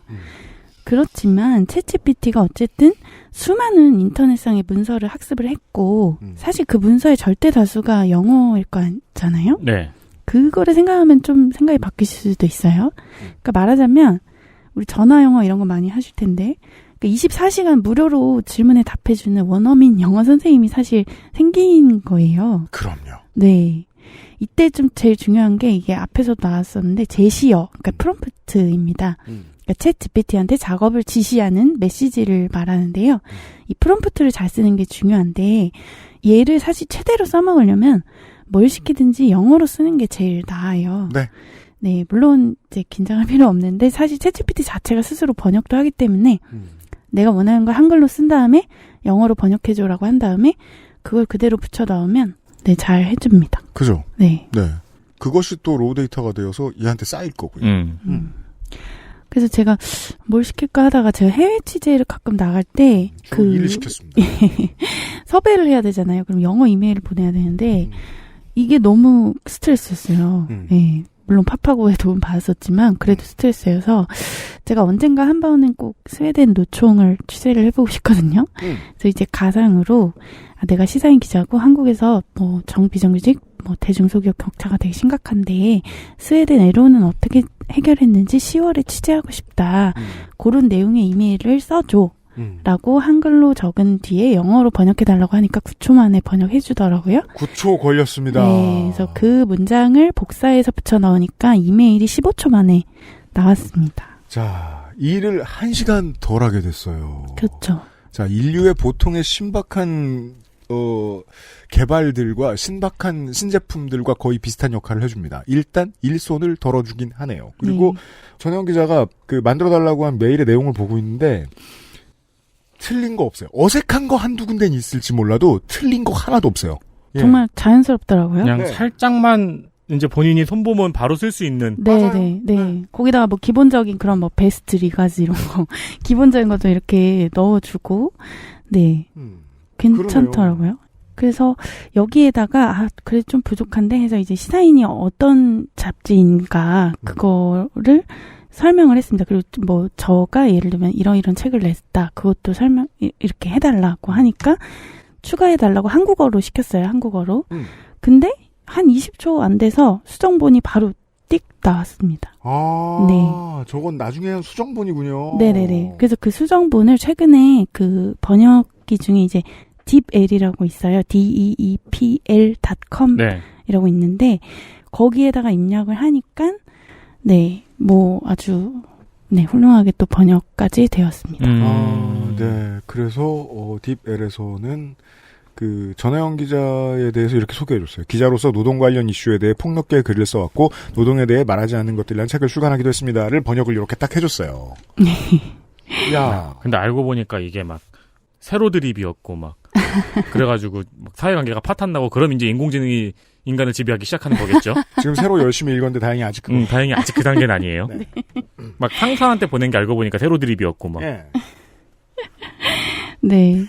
좀 여담인데 해도 되나요? 하세요. 이 딥L을 제가 기사에서 인공지능 번역기라고 표현을 했잖아요. 네. 그러니까 저희 잡지를 읽으신 41년생 어르신이 이 번역기라는 것을 구매하러 저희 회사에 오셨어요. 그러니까 이게 어떤 기계인 줄 아시고 오신 거예요. 직접 오셨어요? 네. 그래서 이 얘기 안 했으면 큰일 날 뻔했네요. 그래요? 그래서 제가 아니라 제가 그때 없었는데 이제 저희 직원이 인터넷으로도 된다라고 하니까 굉장히 기뻐하면서 가셨다고. 아까 몇 살 어르신이라고 하셨죠? 1941년생. 41년생 어르신. 그러니까 82살이신 거죠. 네. 그러니까 정말 그렇잖아요. 네. 우리가 흔히 상상할 수 있는 거잖아요. 신기술은 사람들을 떼어놓고 간다. 그러니까 우리도 이렇게 현기증이 나는데 그분 얼마나 그랬을까 싶어서 마음이 좀 그렇더라고요. 네, 뭐 이 이메일뿐만 아니라 진짜 뭐 전 이제 노동에 관심이 있으니까 각국의 노동시장 불평등 해결 방안에 대한 에세이를 써줘. 라고 했는데 영어로 물론 되게 잘 써주더라고요. 실제로. 예를 들면 레포트로 학부생 레포트로는 충분히. 네, 그러니까 예를 들면 미국하고 유럽은 이렇게 다른데 뭐 유럽은 뭐 산업별 노조가 해서 뭐 더 불평등이 덜하고 막 이런 내용도 실제로 있는 거예요. 그래서 대학들이 진짜 비상 걸릴만 하겠구나. 그죠. 네, 그래서 외국 대학들은 이게 인공지능 도움 받았으면 그걸 꼭 밝히라고 하든지 이런 맞아요. 제도들을 이제 준비하고 있죠. 네, 아예 못 쓰게 하려는 학교가 있는가 하면 그게 말이 안 된다라고 생각하는 학교도 있고 그런 것 같아요. 다만 그래서 우리가 계속 말씀 나눈 대로 이게 중요하게 되겠죠. 챗 GPT의 도움을 얼마나 받았는지에 대한 적당한 질문이 중요해지겠죠. 그렇죠. 다시 또 얘한테 뛰어가서 야 이거 베낀 건지 알려줘. 야 이거 얘가 공부를 얼마나 해서 이렇게 한 건지 알려줘. 몇 %까지 네가 쓴 거야? 라는 적당한 질문을 해줘야 될 거 아니에요. 네. 글을 잘 쓰고요. 그래서 마음에 만약에 안 들면은 여기 좀 통계가 있으면 좋겠는데 혹은 뭐 역사적 사실이 좀 있으면 좋겠는데 이런 식으로 데스킹을 하면 또 그것도 알아듣고 막 합니다. 일선 기자가 국장이 됐어요. 네, 그래서 여기서 알 수 있는 사실이 있는데 챗GPT가 사실 꼬꼬무가 되는 거예요. 꼬리에 꼬리를 무는 질문이 가능합니다. 네. 이 꼬꼬무를 얼마나 잘 활용하냐가 제일 중요합니다. 네, 챗GPT 써보시면 채팅방을 새로 개설할 수도 있고, 그 예전 채팅방에서 계속 얘기를 할 수도 있는데, 어쨌든 같은 채팅방에서는 그 전에 말한 걸 기억하거든요. 네, 그래서 그거를 이제 활용하시면 훨씬 더 효율적으로 쓸 수 있다라는 것이고요. 야, 그럼 얘는 내가 서울시장에 출마하려고 누구한테 고백을 하고 싶어하고 짧은 소설로 등단하려고 싶어하는 맞아요. 네, 그런 사람인 줄 알고 있겠네요. 네. 그리고 공산주의자. 그럼 나갔다 들어와야죠. 네. 그래서 실제로 영어 작문에 있어서는 굉장히 뭐 응용이 무궁무진합니다. 이런 내용인데 이메일 본문을 써줘. Please write a email body라고 하면은 진짜 써주고요. 네. 이미 쓴 문장 내가 영어로 썼는데 뭔가 좀 깨림칙해. 그러면 뭐 Can you fix my sentence up and 뭐 make it better 이런 식으로 그러니까 나를 고쳐달라라고 하면 바로 고쳐줍니다. 그리고 만약에 좀 내가 영어 쓰다가 헷갈릴 때 한글로 그냥 물어도 잘 답해줍니다. 예를 들면 should랑 must의 차이가 뭐지? 둘 다 뭐뭐 해야 된다는 거긴 한데 정확히 모르겠다라고 했을 때 이거 차이를 좀 한글로 알려줘라고 이렇게 한글로 물었더니 예시 4개 들어서 굉장히 잘 알려주더라고요. 야, 근데 이게 제가 옛날에 봤던 웬만한 영어 학습지보다 잘 알려주네요. 네. 자, 전혜원과 트랜스포머의 대화를 요거를 안 알려드릴 수가 없는 게 슈드와 머스트 차이 뭐 뻔하지 뭐 이렇게 생각하실 분도 많겠지만 보세요. 슛과 must는 둘 다 어떤 일을 해야 한다는 것을 나타내는 모덜 언어? 이건 뭐야? 모덜 동사입니다. 이상하네요. 하지만 두 단어는 약간의 차이가 있습니다. should는 더 이상 맥락적인 것을 추천하거나 권장하는 데 사용됩니다. 반면에 must는 더 강력한 강제성을 나타냅니다. 어색한 부분이 있지만 이해가 쉬워요. 아래의 시들을 살펴보세요. 하고 4개의 문장을 제시해 줍니다. 그리고 문장이 아주 쓸모있고 정확한 것들이 나왔습니다. 네. 우리가 선생님들이 종종 이야기하는 거. 신호등 앞에서 멈춰야 할 때는 must라고 얘기한다든가 부모님한테 효도해야 한다고 할 때는 should라고 얘기한다든가 이거 선생님들이 어차피 흔히 쓰는 표현이잖아요. 이 정도 학습은 별일 아닌 거예요. 얘한테는. 네.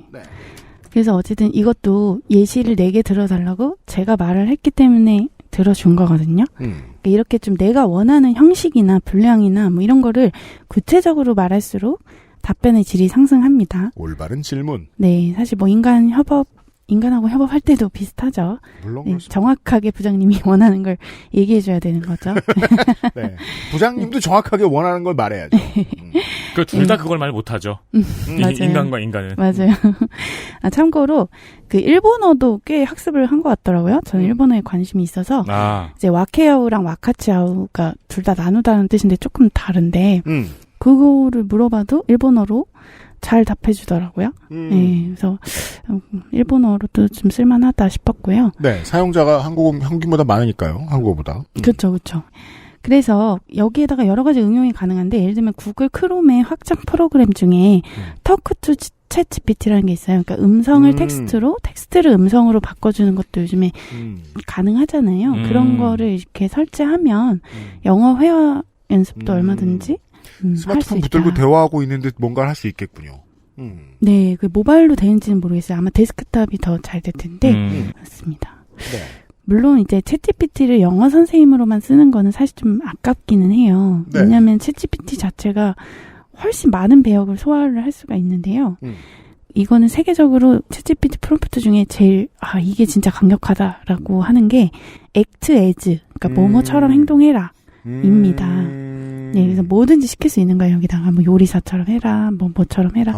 네, 그래서 저 같은 경우는 이제 시사인이 저희가 마케팅하는 사람이 사실 없어요. 그래서 마케터가 필요해서 시사인은 이러이러한 잡지인데 act as a marketer of 시사인 마케터처럼 행동해라 라고 한 다음에 지금 저희 슬로건 있잖아요. 정직한 사람들이 만든 정통 시사주간지. 이거 한 20년째 쓰고 있는 것 같아요. 네, 좀 굉장히 빨리 바꿔야 된다고 스타트업 사람이 말하기도 했었는데. 정서만 정시. 네. 그러니까 이거보다 좀 신선하고 구독자를 끌만한 그런 문구를 좀 만들어줘라 라고 했는데 실제로 지금 당장 뭐 바꿔도 별로 손색이 없을 정도로 괜찮은 것들이 나왔습니다. 저도 지금 광고업자로서 깜짝 볼게요. 저는 시사인의 마케터로서 다음과 같은 새로운 슬로건을 제안합니다. 대화에 참여하세요 시사인. 늘 한 발 앞서 시사인. 호기심을 발산하세요. 관점을 넓혀보세요. 목소리를 높이고 변화를 일으켜요. 정보력을 강화하세요. 깊게 파고 크게 생각하세요. 지식의 힘을 느끼세요. 호기심을 유지하며 항상 최신 정보를. 이건 아마 뭐 역어 같은 느낌이죠. 세상을 바라보는 당신의 창. 당장 쓸 수 있는 게 조금 있어요. 그리고 그 뒤에 있는 것도 시사와 직접 호기심이 만난 곳. 네. 예, 뒤에가 좀 더 고급스럽고. 네. 그리고 이게 나오면 이걸 바로 쓰라는 게 아니라 여기에서 아이디어를 얻어서 조금 다듬을 수도 그럼 금방 나오는 거예요. 그쵸, 되게 좋은 어시스턴트고요. 실제로 그렇게 쓰고 있다는 마케터 한 분이 익명으로 요파 씨의 사연을 보내주시기도 하셨어요. 정말요? 전에 옛날에 어떤 기계를 쓰든지 그 새로운 기계가 나오면 얘가 뭐가 대박이다. 이런 거 많이 얘기하잖아요. 2020년대 이후에 AMD CPU를 쓰는 사람들은 다 게이머들 많지만 이제는 개발자들도 정말 많이 쓰고 그러니까 어떤 게 인텔보다 나은지를 아니까 그러면은 그게 이제 뭐 밥솥의 기능인 걸 수도 있고 반도체의 기능일 수도 있는 건데 이 AI를 가전제품이라고 생각하면 가장 좋은 기능은 역시 무슨 질문에 어떻게 답하는가네요. 결국 질문이네요.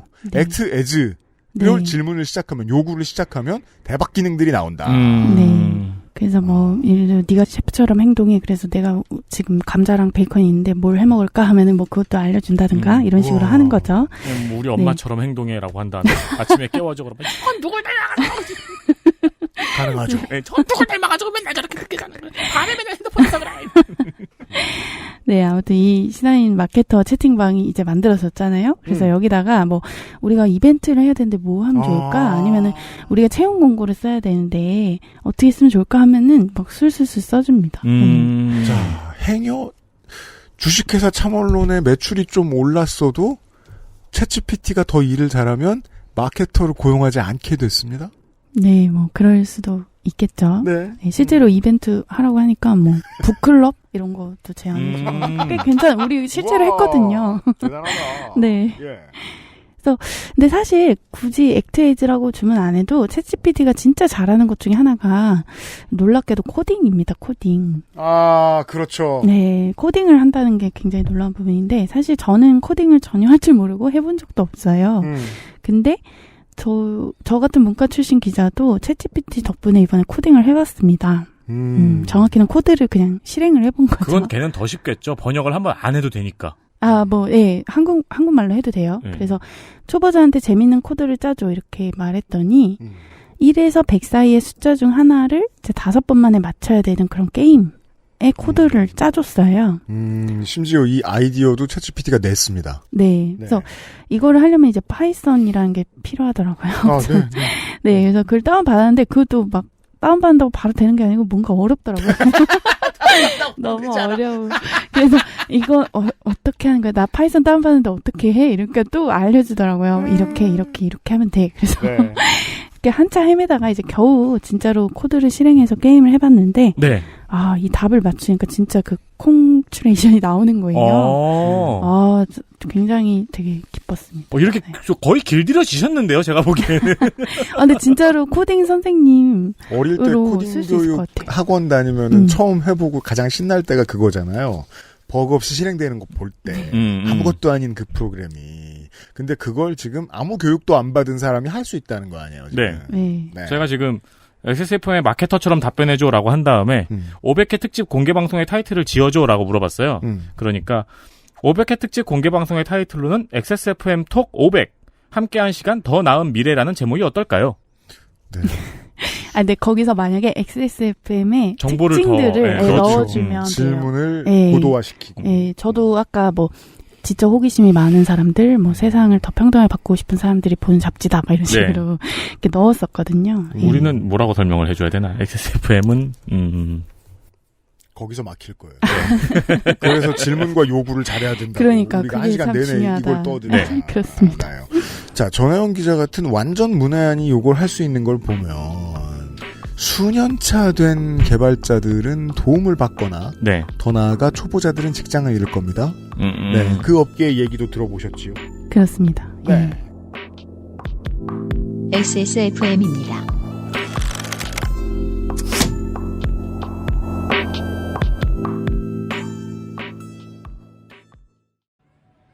아, 시원하다. 한 번 보고 두 번 보고 자꾸만 보고 싶네. 뭐가 그렇게 신났어? 뭘 그렇게 보고 싶은데? 매일 아침마다 보니까 아주 날아갈 것 같아. 헤어진 줄 알았는데 다시 만나는구나? 시원하게 만나지 그럼. 아름다운 세상이야. 띠리리. 상쾌한 하루의 시작. 매일 보는 즐거움. 매일매화. 제조 극동의 칩함 판매 TNS 건강기능식품 광고입니다. 8시간 정성껏 다려낸 현대인에 맞춘 프리미엄 한방차 더 쌍화.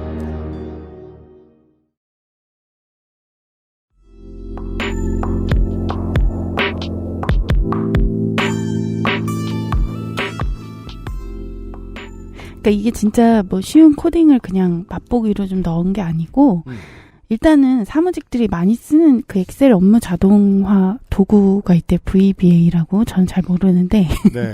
그 코드도 잘 짜주고요. 비주얼 베이직이죠. 이거는 구인이 참 많은 분야입니다. 네. 그러니까 엑셀 고수들만 할 수 있다. 뭐 이렇게 얘기한대요. 네. 근데 그거를 해주는 거죠.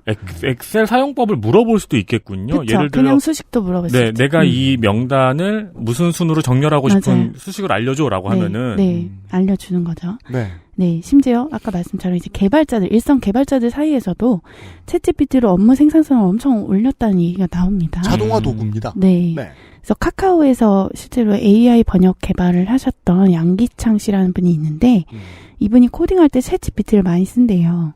그러니까 코딩을 한다고 해도 모든 명령어를 막 다 기억하고 있는 건 아니라는 거예요. 그래서 그걸 갑자기 생각 안 날 때 물어본다든가 아니면 뭐 포맷을 이렇게 바꿔야 될 때 바꿔달라 그러면 거의 뭐 정확도가 99%? 그래서 2시간에 할 일을 2분에 하게 됐다. 이런 비슷한 표현을 개발자들이 되게 많이 합니다. 실제로. 네. 그러니까 아까부터 우리가 느낀 건데 이거 내가 조금만 만지면 되겠는데라는 느낌을 쓰면 맞아요. 더 쉽게 네. 활용할 수가 있는 거잖아요. 근데 개발자인데 얼마나 그게 잘 보이겠어요. 네. 그래서 사실은 챗GPT가 있기 전에는 개발자들이 뭔가 프로그래밍 하다가 막히면은 구글에 쳐보거나 아니면 스택 오버플로우라고 그런 질문 답변 사이트가 있대요. 개발자들이 쓰는. 거기서 검색을 해야 됐는데 사실 내가 딱 부닥친 문제가 있는 거잖아요. 근데 나랑 똑같은 질문을 가진 사람이 있으면 좋은데 없을 때도 많아요. 없을 때도 많잖아요. 근데 이제 그런 거에 대한 답변을 챗GPT가 해줄 수 있는 거죠. 그래서 그 국내 한 대기업에서 일하는 AI 개발자가 그러니까 챗GPT는 일반화 능력이 있어서 내가 원하는 거 입력하면 딱 그걸 내놓는다는 거예요. 그러면은 검색하려면 사실 이것저것 뭔가 키워드를 계속 바꿔보고 눌러보고 그중에 내가 마음에 드는 거를 해서 조합을 해야 되잖아요. 네. 근데 그런 수고가 덜어진다는 거죠. 근데 이게 코딩만 그렇겠습니까? 다 그러니까 그래서 챗GPT가 웹 검색을 대체하는 거 아니냐. 이렇게 되면 웹 검색이 필요 없고 그냥 궁금한 거 여기다 물으면 되지 않나? 이런 논쟁이 벌어진다는 거죠. 그렇죠. 웹 검색도 노하우잖아요. 네, 뭐 검색어를 잘 넣을수록 잘 되지만 그 인류의 본능 속에 있는 게 아니잖아요. 지금 저 한 줄짜리 검색창에다가 한두 단어 집어넣는 거. 네. 그렇죠. 예. 근데 사실 챗GPT 같은 이런 글 생성 AI, 라는 것이 검색을 대체하기는 좀 어렵습니다. 사실은 쉬운 건 아닌데요. 일단은 서비스 운영 비용이 구글 검색보다는 훨씬 높아요. 이게 굉장한 컴퓨팅 파워를 막 필요로 하거든요. 네, 생성은 아주 고차원적인 일일 테니까요. 정렬에 비해서. 네. 예. 그리고 아까 엄청난 데이터를 학습하고 이러니까 물론 이제 기술 발전에 따라서 비용이 좀 줄어들겠죠. 근데 이제 더 심각한 게 아까 이야기 나왔던 그러니까 틀린 거를 그럴듯하게 얘기하는 거. 이거를 할루시네이션이라고 합니다. 이 용어가 있어요. 환각을 뜻하는데요. 환영, 환각. 네. 그렇죠. 그러니까 잘 모르는 거에 대해서도 아는 척 그럴듯하게 얘기를 하는 거죠. 네. 모른다를 안 합니다. 네. 최근 제일 유명한 게 이제 세종대왕 맥북 프로 던짐 사건? 아, 맞아. 그러니까 이런 봤어요, 사건이 저도. 네. 조선왕조실록에 있는 이 사건에 대해 설명해줘라고 하면은 진짜로 지어냅니다. 설명을 하는 거죠. 네. 아, 이거는 실제로 15세기에 말하면서. 따라서 이런 반문을 하지 않는다는 걸 알 수 있습니다. 개구라 아니에요? 그러니까 그 얘기를 해야 되는데 트랜스포머는 그러지 않는 거기까지는 안 갑니다. 네. 그래서 저는 예를 들면 이제 그리고 챗GPT가 그 학습한 데이터가 2021년 9월까지밖에 없어요. 네. 그래서 사실 한국의 현재 대통령이 누군지 챗GPT는 몰라요. 예, 모르는데. 행복하겠네요. 네. 근데도 자신만만하게 답을 그죠? 합니다. 이재명이라고 하죠. 아니 근데 이걸 제가 여러 번 해봤는데 이재명이라고 계속 말하는 거예요. 진짜요? 네. 그러니까 포까지는 모르겠는데 이거 되게 유명해졌어요. 네. 3.5는 전혜영 기자의 그런지 단문 보시죠. 모르겠어요. 질문. 한국의 대통령이 누구야? 답변. 현재 2023년 3월 2일 대한민국 대통령은 이재명입니다. 라고 하고 있습니다. 네, 아유, 되게 잡아갈 소리를 하고 있죠. 아니, 그리고 그 당시에 얘가 웹에서 학습한 결과가 이거였나 보네요. 그럴 수도 있겠네요. 검찰이 이를 갈고 있습니다. 가을까지. 네. 네. 어쨌든 이 점에서는 사실 이 챗 GPT 비슷한 거를 이제 실시간 검색 기능하고 연결한 또 다른 그런 글 생성 AI가 있어요. 이제 마이크로소프트의 빙인데 새로운 뉴 빙이라고 하는데 네. 그거는 이제 인터넷 검색이 연결이 되니까 한국의 대통령 누구야 이러면은 한국의 대통령 윤석열입니다. 이렇게 정확히 답을 하는 최근 거죠. 데이터도 있으니까. 근데 그거 말씀하시면서 왜 웃으세요? 아, 죄송. 네, 알고 있네. 이 친구는 알고 있다. 안타까우세요. 더 웃긴 건 밑에 있는 다른 질문이에요. 빙이 시사원 전혜영 기자 검색하더니 요런 답을 내놨어요. 생성한 거죠, 이것도. 시사인 전혜영 기자는 2013년부터 2020년까지 시사인에서 일했던 기자입니다. 아, 모르는 사이에 잘렸어요. 정리됐어요. 네. 예. 네, 그렇습니다. 그래서 지금은 아시아투데이에서 일하고 있대요. 막 던지죠. 그러니까 이게 빙이 좋아. 그러니까 실시간 검색하고 연결되는 건 좋은데 그렇다고 얘도 참 거짓을 이렇게 엄밀하게 가르는 친구는 아닌 거죠. 진짜 챈들러 빙 같네요. 예, 막 던집니다. 네. 이건 이렇게 조금 더 생각해야 웃긴 농담이잖아요. 그렇죠. 네. 네, 그래서 그냥 보니까 주로 기사들을 조합해서 그냥 이렇게 답을 하더라고요. 한국어 같은 경우에는. 근데 그래도 이제 빙 AI 같은 경우는 이렇게 출처가 각주처럼 달려 있어서. 아, 그러네요. 이거 뭔가 했더니 각주구나. 왜 이렇게 말했구나. 이거는 이제 알 수 있는. 그러네. 챗GPT가 그게 없구나. 네. 근데 다른 글 생성 AI 중에 이렇게 출처가 달린 것들이 좀 있습니다. 이건 굉장히 강력한 기능이네요. 네. 좀 신뢰성을 높인다라는 차원에서. 그렇죠. 그래서 그 양기찬 개발자는 그러니까 챗 GPT 같은 생성 AI의 장점이자 단점이 결국 생성이라는 거죠. 없던 내용을 만들어내는 거니까. 네.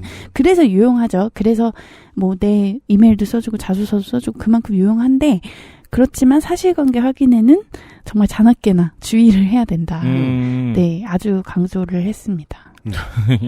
이퀄리즘 사건이 생각나네요. 그렇죠. 네. 네. 나무위키. 그런 사람들은 지금 어떤 생각을 하고 있을지 모르겠어요. 내 자리를 뺏기겠구나라고 생각할지 아니면 이걸로 내가 좀 더 강력해질 수 있다고 믿을지. 그래서 일단 틀린 내용을 답변하지 않도록 해야 되는데 사실은 이용자가 좀 모호한 질문을 할수록 챗GPT가 좀 이렇게 이치에 맞지 않고 그냥 틀린 답변을 할 가능성이 높아진다고 합니다. 개발자에 따르면.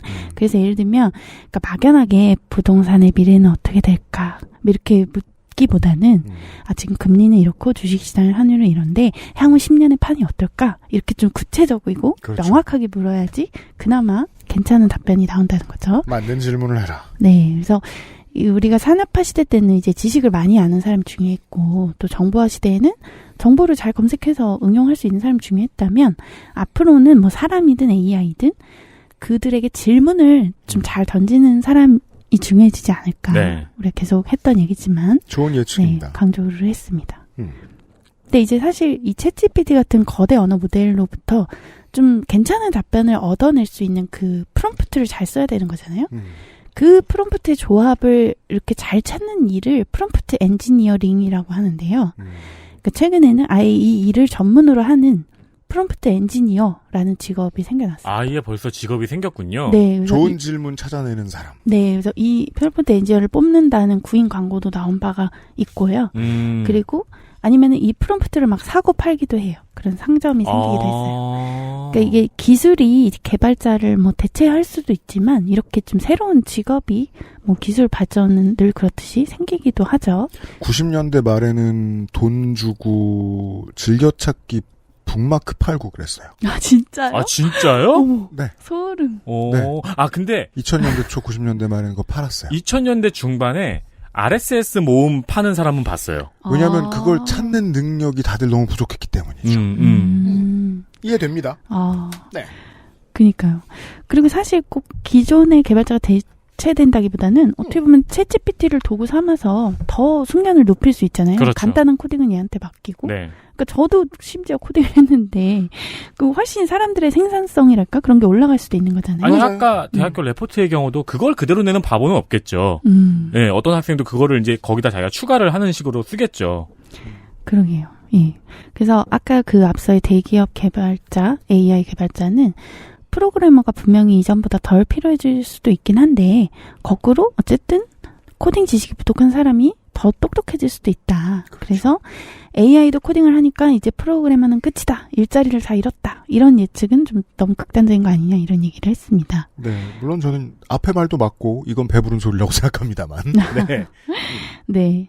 그러니까 어쨌든 챗 GPT가 짠 코딩을 복사해서 붙여 넣으면 대부분 돌아가긴 한대요. 대부분 돌아가긴 하는데 그래도 신뢰성을 위해서는 어쨌든 인간 프로그래머가 검수를 해야 된다는 거죠. 그렇죠. 그렇지 않고 막 앱 이런 거 다 내놓으면 엉망진창이 될 거잖아요. 그 생태계 자체가. 전 세계 코더들이 얘기하는 거죠. 그럼 우리가 야근을 왜 하겠니? 네, 단 이 AI의 결과물을 결국 판단하고 평가하려면 코딩 같은 그런 특정 분야에 대해서 지식이 있긴 있어야겠죠. 그래야 판단을 할 수 있으니까. 그래서 유명한 말인데 AI가 당신을 대체하는 게 아니라 AI를 잘 활용하는 사람이 그럴 것이다. 뭐 이런 트윗이 굉장히 유명하게 돌기도 했었어요. 그럴 것이다라는 말은 나를 대체할 것이다. 그렇죠. AI를 잘 활용하는 사람이 네. 나를 대체할 것이다. AI가 아니라. 네. 엘리트주의자가 합리적인 소리를 할 때 이렇게 얘기합니다. 네, 저는 무슨 가치 판단을 하고 드리는 말씀은 아닙니다. 네. 네. 예, 그래서 제가 일주일 좀 넘게 써봤는데 사실 놀란 순간이 좀 여럿 있었는데 의외로 제일 놀란 기능 중에 하나가 요약이었어요. 요약을 잘한다고 이제 홍보를 많이 하는데 실제로 그 미국 연방거래위원장 중에 리나 칸이라고 되게 89년생 여성 굉장히 화제잖아요. 네. 그분이 이제 예일대 재학 시절에 유명한 논문을 하나 썼습니다. 그렇죠. 아마존의 반독점 역설. 그래서 그 링크를 제가 주고 이거 요약해줘. Please summarize this라고 하니까 13초 만에 세 문단으로 요약을 했는데요. 플리즈 안 썼으면 30초 걸렸을래나? 아무튼. 심지어 세 줄 요약을 했네요. 네. 세 문단. 네. 근데 저는 진짜 그거 하나하나 다 긁어가지고 인공지능 번역을 동원하면서 막 낑낑거리면서 읽었었는데 진짜로 핵심이 들어있더라고요. 근데 네. 요약은 진짜로 주관이 필요한 작업이잖아요. 그러니까요. 근데 이게 모르겠어요. 왜냐면 초반에 앱스트랙트도 있고 하니까 그런 걸 아마 보고 했겠지만 그럼에도 불구하고 괜찮은데? 라고 생각을 했었고요. 그리고 이제 제가 연금 개혁에 관심이 많아서 이제 스웨덴 정부의 연금 개혁 관련 131페이지짜리 문건이 있는데 이렇게 링크 붙이고 요약해줘라고 하려다가 미끄러져가지고 그냥 링크 붙이고 이렇게 엔터를 눌렀는데 그것도 그냥 1분도 안 돼서 그것도 알았구나. 얘 미끄러졌구나 하고 그러니까, 아니 요약하라고 못 썼어요. 근데도 하지만 예의가 발라가지고 다시 미끄러지셨습니까? 라고 묻지 않고 그냥 합니다. 그래서 주요 내용을 알려줬는데 어쨌든 제가 대충 알잖아요. 그 네. 연금 개혁이 어떤 내용이었는지 그거랑 일치하는 거예요. 네, 그래서 좀 이렇게 생각을 했었는데 사실은 한글 문서는 링크를 잘 인식 못하고 한글은 직접 붙여넣으면 요약해주긴 하는데 이제 너무 길이가 긴 글은 네. 아예 오류가 나더라고요. 아, 채팅창에 한계가 있구나. 그러니까 이거는 이제 아까 소개해주신 파라미터 크기의 문제라고 봐야겠죠. 더 많은 데이터가 확보되고 더 많은 용량을 잡아먹을 수 있게 되면 이 문제도 해결하겠죠. 그쵸. 애초에 학습한 한국어의 적으니까요. 텍스트가 굉장히 적을 거예요. 네. 네. 이거 너무 귀엽네요. 뭐요? 다음 이야기요. 아, 그래요? 아, 네.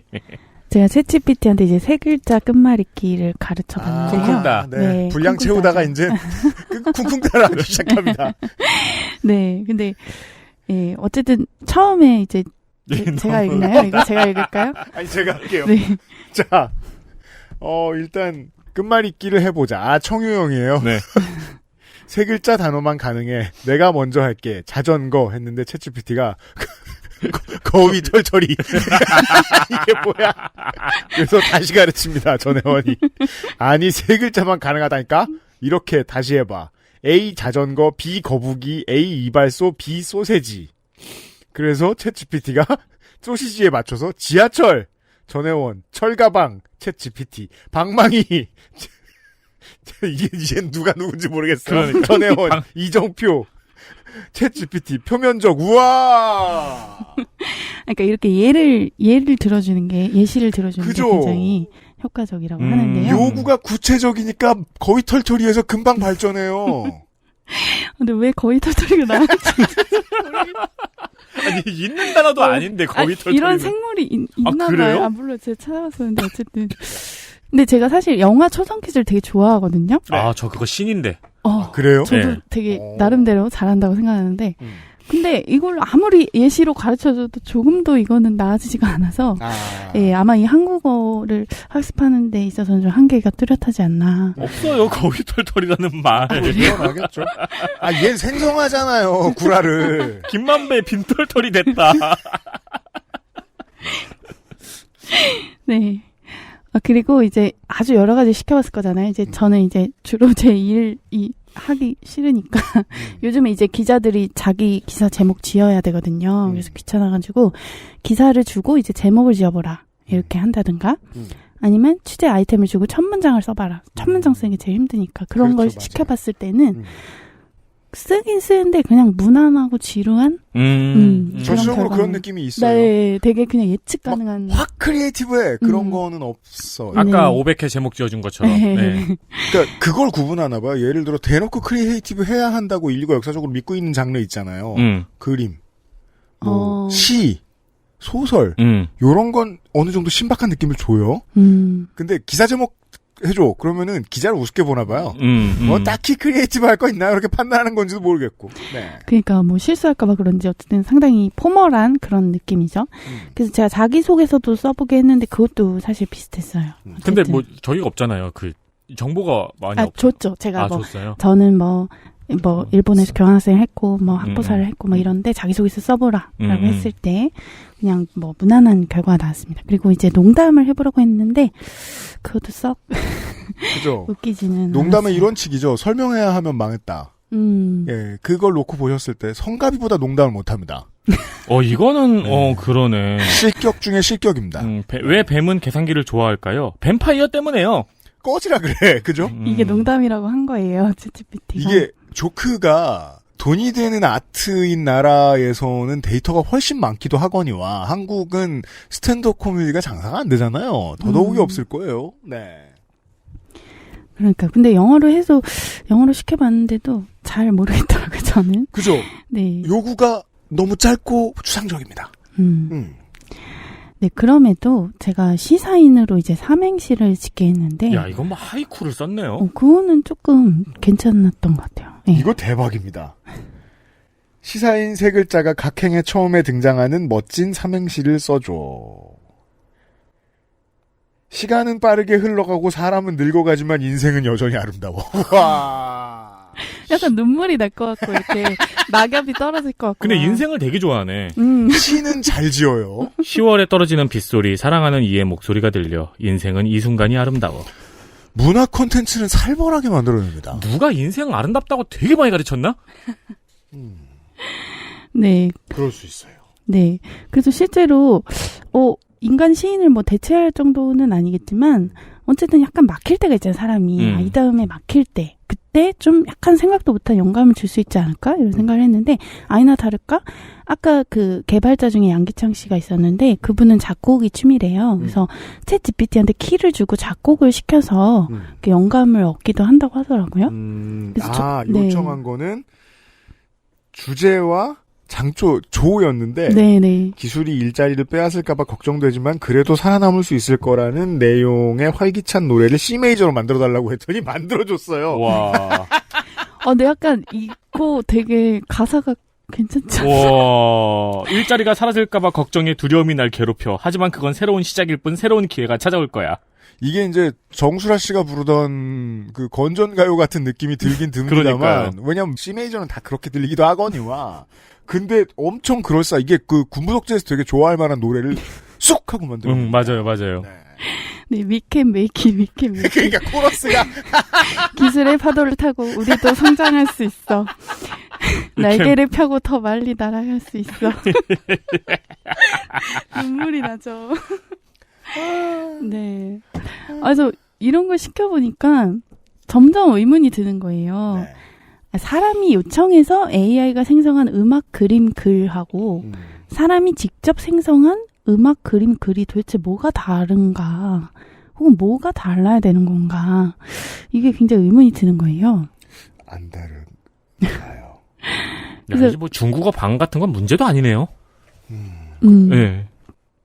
그래서 오픈 AI가 실제로 이게 문제가 되니까 사회적으로 어떤 글을 AI가 썼는지 인간이 썼는지 분류하는 페이지를 공개를 했어요. 이게 필요하죠. 네, 그러니까 이런 문제도 어떻게 보면 기술로 해결할 수 있는 측면이 있으니까.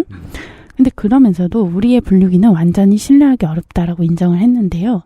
그러니까 이 분류기가 AI가 쓴 글의 한 26%를 AI가 작성했다라고 정확히 식별을 한대요. 그러니까 정확도가 뭐 26%면 그렇게 높지 않은 거죠. 근데 이제 사람의 쓴 글의 9%를 또 AI가 썼다. 이렇게 좀 잘못 분류하는. 그래서 이제 정확히 분류는 지금 안 되고 있는 상황입니다. 아직은 무능합니다. 물론 나아지겠죠. 그래서 제가 이제 자료를 찾다가 인상적이었던 게 그 미국의 한 고등학교 교사가 작년 12월에 미국 시사주간지 디 애틀랜틱에 기고를 했습니다. 고등학교 영어의 끝이라는 글인데요. 좀 읽어드릴게요. 글쓰기를 적성과 지능의 기준으로 사용하는 것은 이제 끝이 아닐까 생각합니다. 결국 자기소개서란 무엇일까요? 나는 이미 이 일을 할 줄 안다는 것을 전달하는 게 아니라 나는 유능하고 신뢰할 수 있으며 왜 내가 이 일에 적합한지 명확하게 표현할 수 있다고 전달하는 것이 주된 목적입니다. 필기시험이란 무엇인가요? 필기시험의 주요 신호는 많은 정보를 암기했다가 아니라 그 정보를 글로 명확히 표현할 수 있다입니다. 많은 교사들이 필기 과제를 어떻게 낼지, 즉 손으로 직접 쓰게 할지 아니면 수업 시간에만 출제할지 상상하며 그런 챗GPT에 대한 반응을 그런 식으로만 보였었지만 이거는 좀 근시안적인 생각인 것 같습니다. 그러니까 문제는 이 문제를 어떻게 해결할 것인가가 아니라 이 일을 계속할 가치가 있는가입니다. 그래서 오픈 AI는 이런 것들, 그러니까 문학 형식으로서의 에세이, 혹은 뭐 지능의 지표로서의 문법 규칙, 혹은 기술로서의 글쓰기 자체라는 것들을 우리가 계속 유지할 가치가 있는가에 대한 근본적인 질문을 던지도록 강요하고 있습니다. 라고 적었습니다. 네. 글과 사람 사이에, 글과 커뮤니티 사이의 연결성의 성격을 다시 고민해야 하는 거 아닌가. 예. 그렇죠. 예전에는 뭐 소양이 어떻고 저떻고 표현력이 어떻고 저떻고 하면서 그거 자체로 인간을 평가하거나 인간을 파악하려고 들었는데 그게 무의미해진다면? 이라는 질문을 던져야 하지 않는가라는 거예요. 저의 경험, 제가 1집을 낼 때가 우와 17, 8년 전 작업을 한 20년 전쯤에 했네요. 네. 그때에 이제 작곡가들이 이 새로운 형태의 작곡가들을 기성 가요계가 받아들이질 못했었어요. 계속 컴퓨터 앞에만 앉아있는 이 작곡가들. 컴퓨터 한 대로 작곡이 가능한 상황. 그때나 지금이나 이걸 찍새라고 부르죠. 그 전에는 이 어르신들이 댄스 음악을 만들려고 할 때도 그게 힘들었습니다. 악기를 만들어내는 일. 네. 악기를 만들어내는 개념은 1950, 60년대부터 있었거든요. 근데 여러 개의 악기를 겹친다거나 하는 일들은 90년대부터 가능해지기 시작했습니다. 그래서 이걸 겹치게 만드는 일을 엄청나게 열심히 하던 사람들이 90년대, 00년대에 열심히 일을 해가지고 스튜디오도 차리고 이제 좀 먹고 살아볼까 했더니 이걸 자동으로 해주는 소프트웨어 모듈들이, 플러그인들이 나오는 거예요. 그래서 형님들이 저한테 얘기합니다. 난 인생을 바쳐서 뭘 배우는 건지 모르겠다. 무슨 의미인지 모르겠다. 세상 대부분의 전문가들은 다 이 고민을 한 번씩 합니다. 네. 예. 근데 그게 이제는 개발자들한테까지 온다. 개발자 아닌 사람이 마지막까지 저 사람들은 안전할 줄 알았는데 그렇지 않은가 봐요. 그게 이번 주에 전 세계 주요 뉴스가 되는 이야기죠.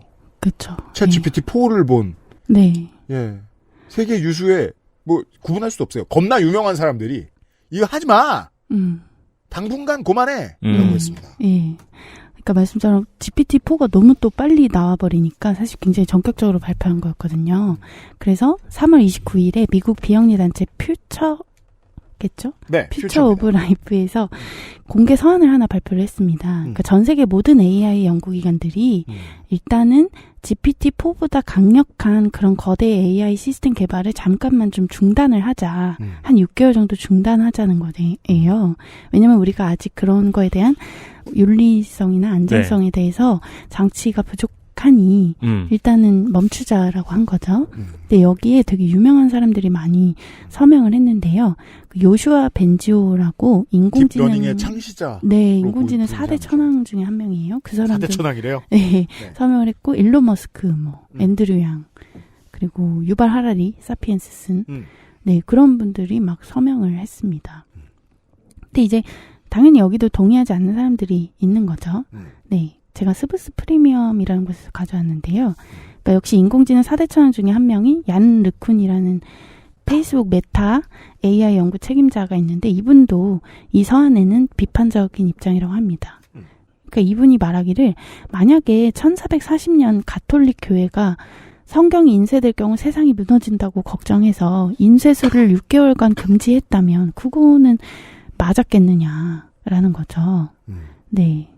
그 당시에 누구나 성경을 읽을 수 있게 되면서 개신교가 등장하고 뭐 종교 분쟁이 막 200년간 유럽을 뒤덮긴 했지만 동시에 인간의 문명이 되게 비할 수 없이 발전했잖아요.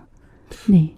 아마 그 당시를 살아봤던 사람들이 지금 천국 혹은 지옥에서 이 얘기를 듣는다면 남 얘기라고 막말 안 해라고 생각했을 수도 있습니다. 그럴 수도 있죠. 6개월 동안 제도를 좀 정비해놓고 구텐베르크 은하가 열렸으면 어땠을까? 글쎄요시다. 종교 때문에 죽는 사람이 훨씬 줄어들지 않았을까 싶기도 한데요. 그래서 어쨌든 이런 민주주의 국가에서 어떻게 그렇게 또 멈추게 할 수 있느냐. 그리고 그것이 결과적으로 우리가 더 나아가는 데는 좀 도움이 안 될 것이다. 이제 이런 회의론도 있습니다. 사실 이 얀 르쿤이라는 분은 굉장히 오히려 거대 언어 모델의 한계를 많이 비판해온 분임에도 불구하고 어쨌든 이걸 막는 거는 좀 아니지 않냐. 이제 이런 얘기를 하신 거죠. 세계적으로 굉장히 논란입니다. 지난 4월 1일에는 이제 이탈리아의 개인정보보호청이 뭔가 개인정보 보호에 문제가 있다고 해서 챗GPT 접속을 금지시켰습니다. 지난주부터요? 네, 근데 이 개인정보보호청에서 이탈리아 개인정보보호청에서 조사해보니까 챗GPT에서 뭔가 개인 사용자들의 대화 내용, 지불 정보 이런 게 유출이 됐나 봐요. 이러면 네, 제재가 필요하죠. 그래서 이 개인정보보호청은 챗GPT가 알고리즘 학습 목적으로 개인 데이터를 이렇게 대량으로 수집하고 저장하는 거를 정당화할 법적 근거는 없다라고 일단 얘기를 했고요. 그리고 지금 사실 미성년자가 쓰는지 뭐 쓰는지 모르잖아요. 네. 근데 이제 미성년자한테 챗GPT가 부적절한 답변을 했을 때 어떡할 거냐. 이거에 대해서도 니네가 대안이 없지 않냐.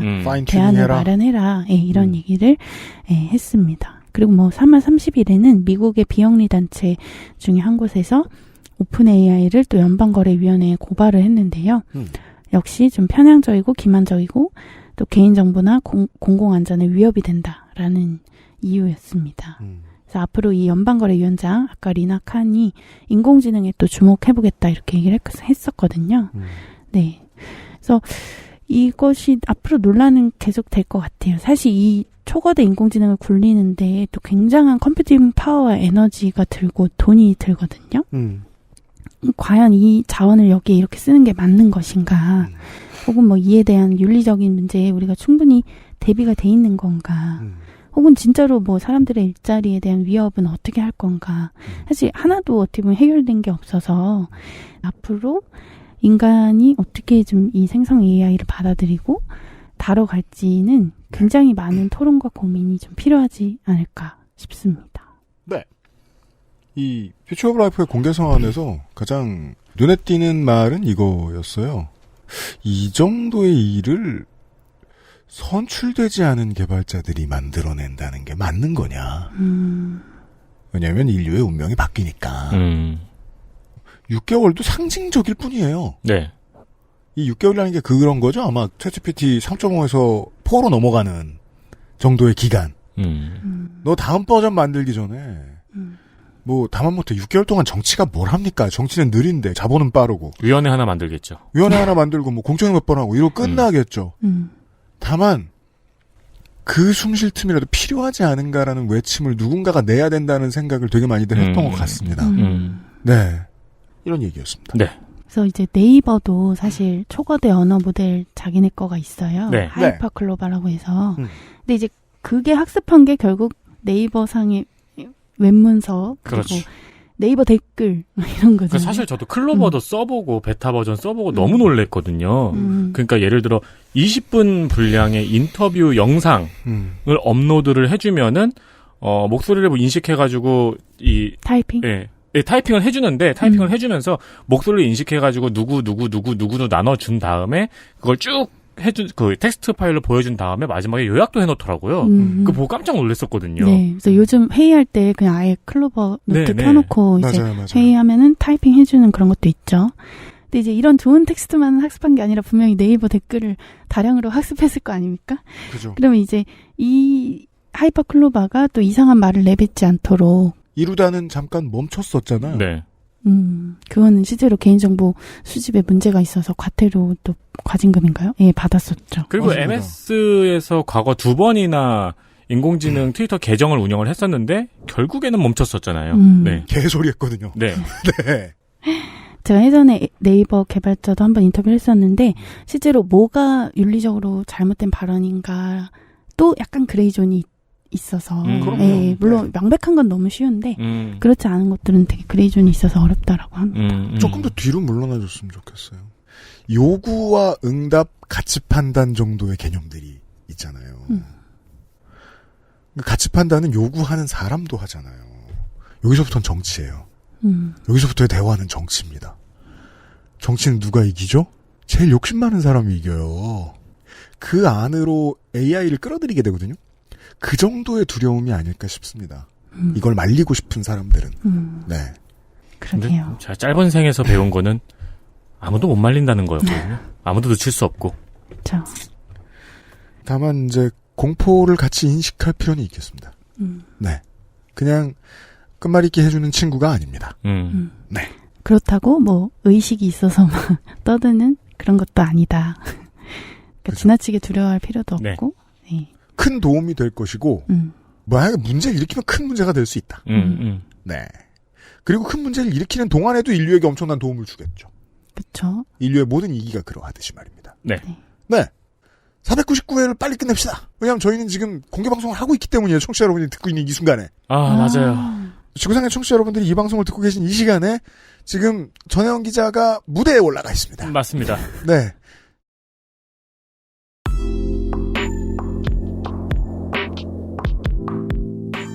관객들이 괴로워 안 들려 이러면서 괴로워하고 있을 그 시간 네, 인사를 드립니다. 네.